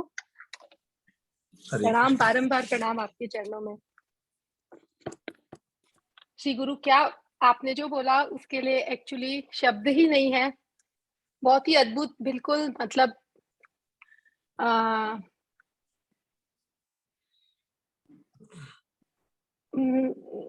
कोई शब्द नहीं है, सच में कह नहीं सकते शब्द। आप तो राधा कुंड, श्याम कुंड और सभी गोस्वामी को याद दिला देते हो। श्री गुरु, मुझे एक प्रश्न है, या नहीं समझ नहीं पा रही हूँ, पर ऐसा है कि जैसे आपने कहा कि मंजीरियों की सेवा या भगवत धाम में सेवा अनुगत्य में ही है, तो जैसे किसी को गुण मंजरी देवी नाम दिया जाता है, किसी को रति मंजरी भी दिया जाता है, किसी को कनक मंजरी भी दिया जाता है, तो ये जो नाम इन मंजरियों को मिले हैं, तो ऑलरेडी इन नाम की मंजरियां तो भगवत धाम में है ही। ठाकुर जी की सेवा करी हुई है राधा श्याम सुंदर की, तो ये नाम जो मिला है इसका क्या औचित्य है? कनक मंजरी दासी कहा। फिर जब चिन्मय रूप की प्राप्ति होगी तब अपने दिव्य नाम का उसी को इंगित करना है ना। जो कनक मंजरी उसकी दासी, रूप मंजरी दासी, किसी का नाम है रूप मंजरी भी दिया जाता है। ये थोड़ी कि रूप मंजरी को रिप्लेस कर रहे हैं। मंजरी दासी उनके अनुगत्य को ही प्रकाशित कर रहे हैं। ठीक है। हाँ श्री गुरु, प्रणाम। बहुत बहुत कुछ बहुत चीजें डीप, बहुत सुंदर, बहुत गहन है। कुछ चीज अचिंत्य होती है ना, अचिंत्य वस्तु को केवल इंगित ही किया जाता है। हमारा भी मंजरी रूप है, मंजरी भाव है, बस उसी को पुष्ट करना है। समय के अनुसार सब कुछ प्रकाशित हो जाएगा। आशाबद्धता है ना, हमें अभी की प्राप्ति अवश्य होगी। इस भाव को, इस कन्विक्शन को, इस विश्वास को दृढ़ करना है। चिन्मय राज में हमें पहुंचने की तैयारी करनी होगी। फिर भगवान जब चाहे, लेकिन उस भाव से संपन्न हमें इस साधक देह में रहते रहते ही हो जाना है। भगवान कब हमें स्वीकार करें, हम जबरदस्ती तो वहां पे धृष्टता के साथ तो प्रवेश नहीं करेंगे ना। बस उत्कंठा को धारण करते हुए हम तैयार रहेंगे। We should be all time ready. यही हमारे साधक के लिए। तो जितना ही हमारा भाव पुष्ट होता जाएगा, और भाव जब योग माया द्वारा स्वीकृत हो जाएगा, योग माया उसका निर्धारण करेगी हमें कब। लेकिन हमारी स्पृहा तो एकांतिक हो जाएगी ना। उस एकांतिक स्पृहा, उस अभिष्ट की पूर्ति के लिए ये साधना है। बाहरी शरीर से और अंतश्चिंतित देह से भी दोनों साधना एक साथ चलती है। ठीक है। हाँ श्री गुरु, बारंबार आपके दिव्य चरणों में बारंबार प्रणाम। हरे कृष्ण। ऑलराइट देन, सभी का खूब खूब धन्यवाद। धैर्यपूर्वक आपने श्रवण किया। वास्तव में ऐसा श्रवण करने से ही अपनी नितांत योग्यता का बोध होता है ना, सहज। हम सबने भी हम सब ने श्रवण ही किया ना, तो ये कितनी चिन्मय है, कितनी अद्भुत है। चैतन्य महाप्रभु की शिक्षा और उनके अनुगत्य को प्राप्त महापुरुषों की जो कि उद्गार है, वाणी है इस प्रार्थना के अंतर्गत और प्रेम भक्ति चंद्रिका के अंतर्गत साधक को धन्य कर देता है। तो धन्यता का प्रथम सोपान है अपनी नितांत अयोग्यता का बोध करा दे। तो फिर हम कृपा की ही नितांत अयोग्य, तो साथ में इतनी श्रेष्ठ वस्तु की प्राप्ति की धारणा, ये दोनों बड़े विपरीत है ना। श्रेष्ठ वस्तु तो किसी श्रेष्ठ व्यक्ति को ही, योग्य व्यक्ति को ही शोभा देती है, लेकिन इस प्रेम भक्ति राज्य की जो योग्यता है वो by the acknowledgement of our नितांत योग्यता। ये बड़ी विचित्र पैराडॉक्सिकल चीज है। कृपा को तभी हम आकृष्ट कर पाएंगे जब अपनी नितांत अयोग्यता का बोध होगा, अपनी नितांत निम्नता का, तुच्छता का, सूक्ष्मता का। सूक्ष्माराम यस्तु अहम जीव, भगवान भागवत में हम भगवान सूक्ष्म से सूक्ष्म वस्तु में भगवान कहते हैं मैं जीव हूं। तो जीव भी भगवान की विभूति हुए। जो विभूति है वो किनकी विभूति है? भगवान की। तो इसी प्रकार जब हमें हमारे स्वरूप का परिचय मिलता है, स्वरूप जीवेरे स्वरूप कृष्ण नित्य दास, लेकिन इन एक्शन हमारा स्वरूप चिन्मय होते हुए भी इन प्रैक्टिस, इन एक्शन हम उसके अनुरूप नहीं बन पाए। यही ग्लानि हमें अपनी पतित अवस्था, निम्न अवस्था का बोध कराते हैं। हमारा स्वरूप तो चिन्मय है, लेकिन उस स्वरूप के अनुरूप हम कर्मणा मनसा वाचा अपने आप को नहीं ढाल पाए आज तक अनंत काल से। इसी कारण दैन्य बोध, दीनता का बोध, अपनी अनक्वालिफाइडनेस, पतितता का बोध, तब हम फिर भगवान की कृपा को आकृष्ट कर सकते हैं। अनंत काल से हम इतने अवसर मिलने के बावजूद भी अपने आप को अपने स्वरूप के अनुरूप नहीं ढाल पाए ना। हम संसार और संसार के नश्वर जगत के मोह की ही सेवा हम करते आए।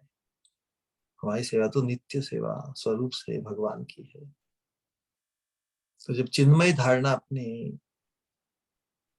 रूप की और चिन्मय भाव की का जब अनुशीलन होता है, तो फिर हम कृपा के ही प्रार्थी बन जाते हैं। ये जो प्रार्थना क्या है? ये क्रंदनी ही है वास्तव में। कृपा की पुकार है कि प्रभु मैं वंचित रह गया, वंचित रह गया, वंचित रह गया, इसमें कोई संशय नहीं है। आप न मेरी योग्यता है। योग्यता क्या? नितांत अयोग्यता मतलब संसार का ही जो आवेश अनंत जन्मों से हमें घेरे हुए है, वही तो अयोग्यता है ना। उस अयोग्यता से कैसे ऊपर उठे बोलिए?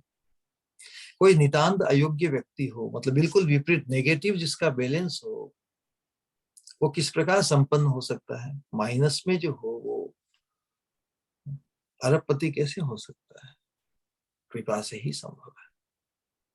अपने प्रयास से यदि किसी कोई इतना ऋण में हो, इतने माइनस में हो, तो हमारे जो संस्कार है वो इतने नेगेटिव है, इतने माइनस है, फिर भी कृपा द्वारा एक साथ सभी ऋण से मुक्ति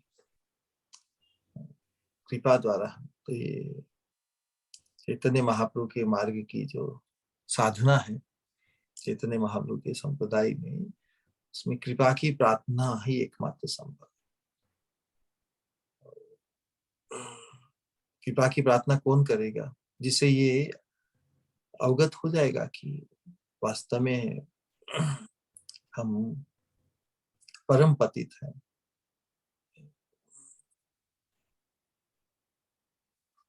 ऑलराइट, प्रणाम श्री अयोग्य। गुरु।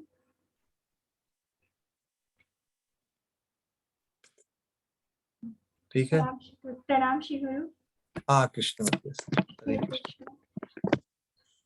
बहुत ही अद्भुत अद्भुत अनुपम शब्द नहीं है मेरे पास। मानो जिस तरह से आप चिन्मय रूप के बारे में और सब कुछ कह रहे थे, ऐसा लग रहा था जैसे कान क्या सुन रहे हैं और हम क्या इसका हम अयोग्य चीज इसका एहसास कैसे करें, और सिर्फ कृपा कृपा छोड़ के और कुछ है ही नहीं। मानो इसका एहसास हो रहा था। कुछ सवाल तो आज बस, हाँ, लेकिन एक सवाल आ रहा है कि जिस तरह से सच ने पूछा कि हाँ, कि हर एक का अलग अलग नाम जैसे होता है, जैसे किसी का कनक मंजरी या किसी का चौबीस टंगना या कुछ, तो वहां पर तो बहुत सारी कनक मंजरी और बहुत सारी होंगी, तो फिर सब मिक्स नहीं हो जाते? कैसे आइडेंटिफाई होती है कि किसको पुकार रहे हैं, कौन आएगा? तो बस बहुत सारे आते होंगे। इसे ही तो कृपा द्वारा हमें प्राप्त करना है ना, जो हमारे लिए कुतूहल का विषय है ना ये। तो वहां पर सब कुछ संभव है, दिव्यता के सोपान पर सब कुछ संभव है। वहां पे भाव का विभाजन नहीं है, विपरीतता नहीं है भाव की। तो जहाँ भाव का ऐक्य है, युगल प्रीति रस को ही पुष्ट करना है, तो there is no conflict of interest, है ना। और अनंत सेवा है, राधा श्याम का जो अनंत विस्तार है। एवरीवन कैन हैव, सभी अपने भाव के अनुरूप, चिंतन के अनुरूप कस्टमाइज राधा कृष्ण की सेवा प्राप्त कर सकते हैं एक साथ। भगवान ने इस लीला के अंतर्गत प्रकाशित किया ना, द्वारका में ब्रज गोपियों के रासलीला में सभी इसी तरह मग्न थी, सभी गोपियों को प्रतीत हो रहा कि कृष्ण हमारे ही साथ है ना, मग्न हो जाते हैं। तो भगवान तो अनंत विस्तार, इसी प्रकार कुछ भी असंभव नहीं वहां पर ना, क्योंकि वो सीमित नहीं है, सीमित परिवेश नहीं है। संसार में हमारा जो अनुभव है, टाइम एंड स्पेस, सब कुछ सीमित अनुभव हम करते हैं। इसलिए हम सोचिए इतनी सी जगह में इतना कैसे हो सकता है। भगवान का धाम असीम है, चिन्मय है, नश्वर नहीं है, व्यापक है। उस व्यापक वैकुंठ गोलोक धाम के अंतर्गत ही ये भौतिक जगत एक थोड़े समय के लिए बादल रूपी जो प्रकाश, बादल आते हैं फिर बरसात हो जाते हैं, उसी प्रकार ये सृष्टि का चक्र चल रहा है। जब हमारी वासना, हमारे हृदय का आशय जब चिन्मय भाव, वो चिन्मय रूप की धारणा में मग्न होगा, तो वहां का जो अंतरंग जो व्यवहार है, परिपाटी, वो सब समझ में आ जाएगी। जब वो अनंत है, व्यापक है, तो सभी का समावेश है। तो ये there is no वहां पे कुछ कॉन्फ्लिक्ट या कुछ एक्सीडेंट जैसी कोई बात नहीं, नो एक्सीडेंट देयर, वहां पे सब कुछ ही चिन्मय है, सच्चिद आनंदमय है, इटर्नल है, ब्लिसफुल है, full of ever growing blissful experience. Eternal ever growing blissful experience की परिपाटी। तो वहां पर उसमें तो कोई विकृति होती नहीं, वहां पर विकार मुक्त परिवेश है।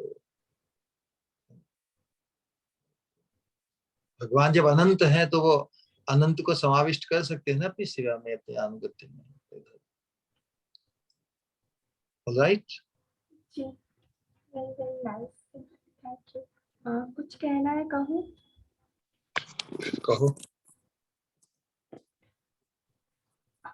बोले सखी, आज यूं ही अचानक से पौधों को देख रही थी, तो ये ख्याल आया कि जैसे छोटे छोटे पौधों को भी समय समय पर जल, खत और धूप धूप जैसी चीजें देनी पड़ती है ताकि वो सही तरीके से पनप सके। उसके आसपास के अवांछित घास को, पनपते हुए घास को उखाड़ के फेंकना पड़ता है ताकि ताकि वो सही तरीके से उसमें ताकि वो सही तरीके से बढ़ सके। तो मानो ऐसे ही तब यही एहसास हुआ कि कैसे कैसे जब तक हमारे श्री गुरु की अमृत वाणी न प्रवेश करे तब तक कैसे अनर्थ रूपी अवांछनीय घास हमारे अंदर से निकलेगी। हाँ, मानो मानो एक पौधे को तो जल, सूरज की रोशनी या खाद अलग-अलग रूप में चाहिए, पर मानो हमारे लिए तो हर चीज़, चाहे वो जल हो, चाहे वो धूप हो, चाहे वो खाद हो, सब कुछ केवल और केवल मेरे श्री गुरु की कृपा ही है। जब वो कृपा बरसती है, तब भी तो मानो सारे अनर्थ मिटते हैं और हृदय में भक्ति का प्रादुर्भाव, हाँ, हृदय में भक्ति का बीज मानो पनपेगा और तभी तो वो बीज उसी कृपा से ही किसी दिन एक सुंदर पौधा बन जाएगा। हाँ, तो मानो हर तरफ मेरे श्री गुरु की कृपा के अतिरिक्त और कुछ महसूस होता ही नहीं है। जब तक आज भी तो मानो कितना आज भी तो मानो जिस तरीके से हर एक बात को इतनी इतनी अ, मतलब इतनी कॉम्प्लेक्स बात को भी इतनी सिंपल तरीके से वो समझाने की और उसे एहसास करवाने की कोशिश किए।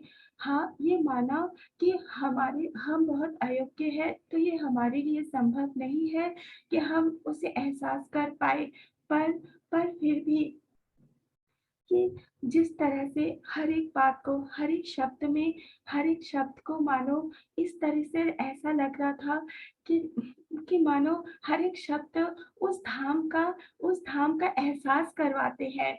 मानो हर एक शब्द में जब चिन्मय रूप के बारे में चाहे बोलो, चाहे चाहे महाप्रभु, चाहे वृंदावन वास, हर एक चीज़ जैसे इतनी दिव्य प्रतीत होती है, जब मेरे श्री गुरु कहते हैं वो पता नहीं उसमें न जाने क्या एहसास जुड़ जाता है कि वो सीधा हृदय में ही प्रवेश करती है। आज भी जैसे कहा उन्होंने, जब तक रहेगा जड़ पदार्थ में आवेश, तो कैसे प्रवेश कर सकेंगे इस मार्ग में। हाँ, कितना सही और कितना सत्य कि जब तक ये जड़ आवेश रहेगा तब तक कैसे एहसास कर पाएँगे उस एहसास को, जो एहसास पाने के लिए ही मानो हमें ये मनुष्य जीवन मिला है।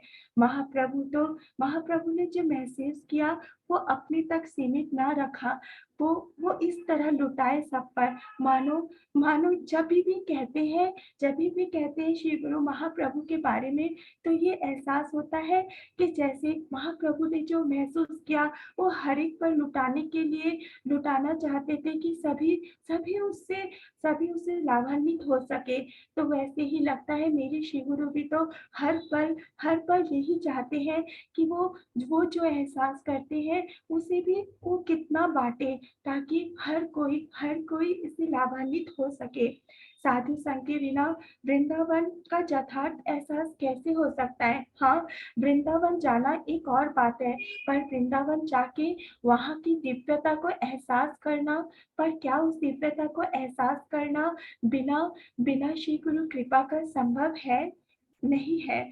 जिस तरह से मानो साधु संग, हाँ, कितनी सोचो तो ये एक लाइन है, पर सोचो तो इस एक लाइन में ही सब कुछ समाया हुआ है कि साधु संग यानी कि साधु संग ही कारण है, साधु संग ही कार्य है और साधु संग ही साक्षात भक्ति है। हाँ, यानी कि भक्ति का दूसरा नाम ही तो साधु संग है। कितना सही। जब तक महत् पुरुष की कृपा नहीं होती है, जब तक श्री गुरु का अपने हृदय में एहसास नहीं होता, तब तक भक्ति का एहसास कैसे हो सकता है।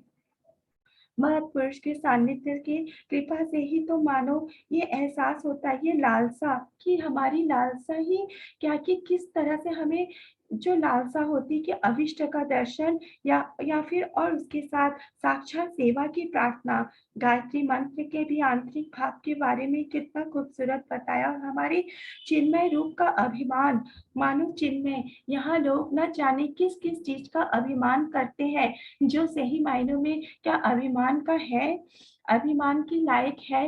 पर हाँ, ये जरूर है, जैसा आप कहते हो श्री गुरु, कि मनुष्य जीवन यानी कि ये बहुत मूल्यवान है, पर सही मायनों में अभिमान तो चिन्मय रूप का अभिमान, वही तो एक दिव्य अभिमान है। भावोल्लास के बारे में कितना खूबसूरत कहा आपने कि राधा रानी के प्रति दिव्य भाव, हाँ वही तो है भावोल्लास।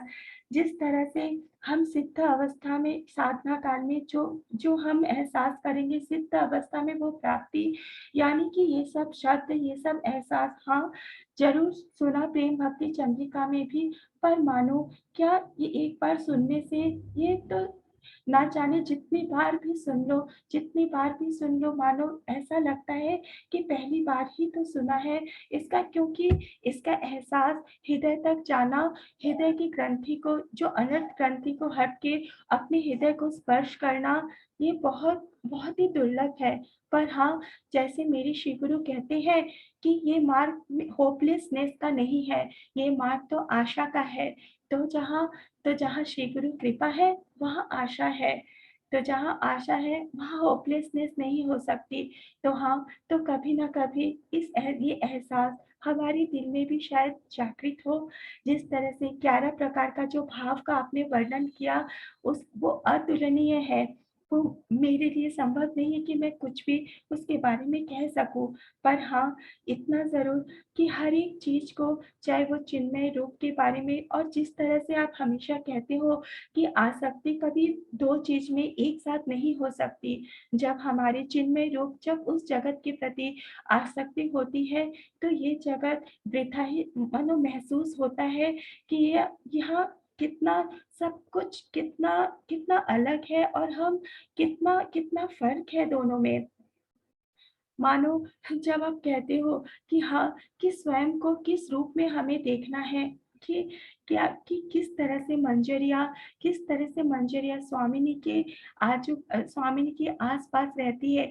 मानो उनके कपड़ों की खुशबू, उनके कपड़ों की खुशबू का एहसास जब उन्हें होता है, तो न जाने क्या महसूस होता होगा। मत मुझे लगता है हम जो ये सब कुछ अद्भुत चीज श्रवण कर पा रहे हैं, ये श्रवण करना ही मानो हमारे कान धन्य हो जाते हैं श्री गुरु, जो आप इन सब चीजों का श्रवण हमें करवाते हो, जो ये सब चीज हमें हृदय तक पहुंचाने की पूरी पूरी कोशिश करते हो। आखिर तो नहीं, पर हाँ, यही कहूंगी कि मेरे श्री गुरु है मानो ऐसे, जैसे उनका एहसास है मानो ऐसे, जैसे हर निराशा में आशा की किरण। उनका एहसास है मानो ऐसे, जैसे कितना भी और कैसा भी दर्द हो, उस दर्द में दवा, जैसे कैसा भी डर हो, उस डर में निर्भयता का एहसास। भौतिक जगत में, हाँ, इस भौतिक जगत जो ना जाने द्वेष द्वेष, घृणा और लोभ, लालच, क्रोध से भरपूर जगत में भी मानो पवित्रता का, दिव्यता का एहसास। कोटि कोटि गंगा का जल भी जब एकत्रित हो, तो जो एहसास न दे सके, मानो मेरे श्री गुरु के चरण दे वो एहसास। हाँ, जहाँ जहाँ आते हैं मेरे श्री गुरु, जब कहते हैं वो वृंदावन वास की बातें, जब वो कहते हैं वृंदावन के बारे में एक एक बात, तो मानो मानो करवा देते हैं वो वृंदावन का एहसास। हाँ, मानो ऐसा ही तो लगता है कि क्यों क्यों घूमे लोग, क्यों लोग घूमे तीरथ तीरथ, जब सारे तीरथ होते हैं, जब सारे तीरथ है मेरे श्री गुरु के चरणों में। आपका कोटि कोटि धन्यवाद श्री गुरु। प्रणाम। हरे कृष्णा।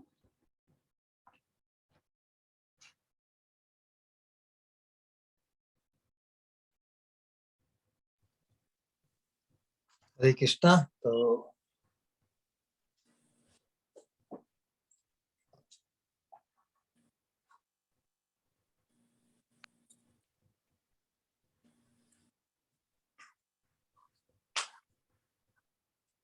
श्री कृष्ण चैतन्य प्रभु नित्यानंद श्री अद्वैत गदाधर श्रीवासादि श्री गौर भक्त वृंदा। हे कृष्ण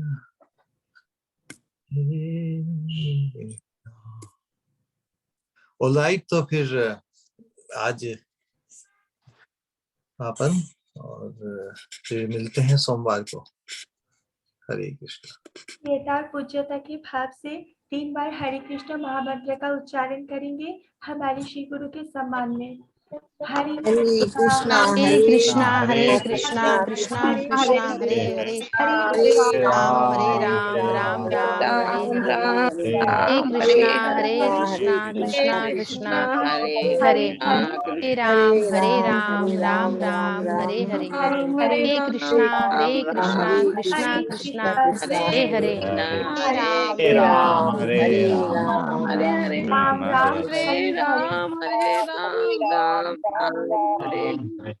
हरे जय जय जय। हृदय से कहेंगे परम पूज्य भक्ति स्वरूप गोविंद महाराज की जय। जय जय जय।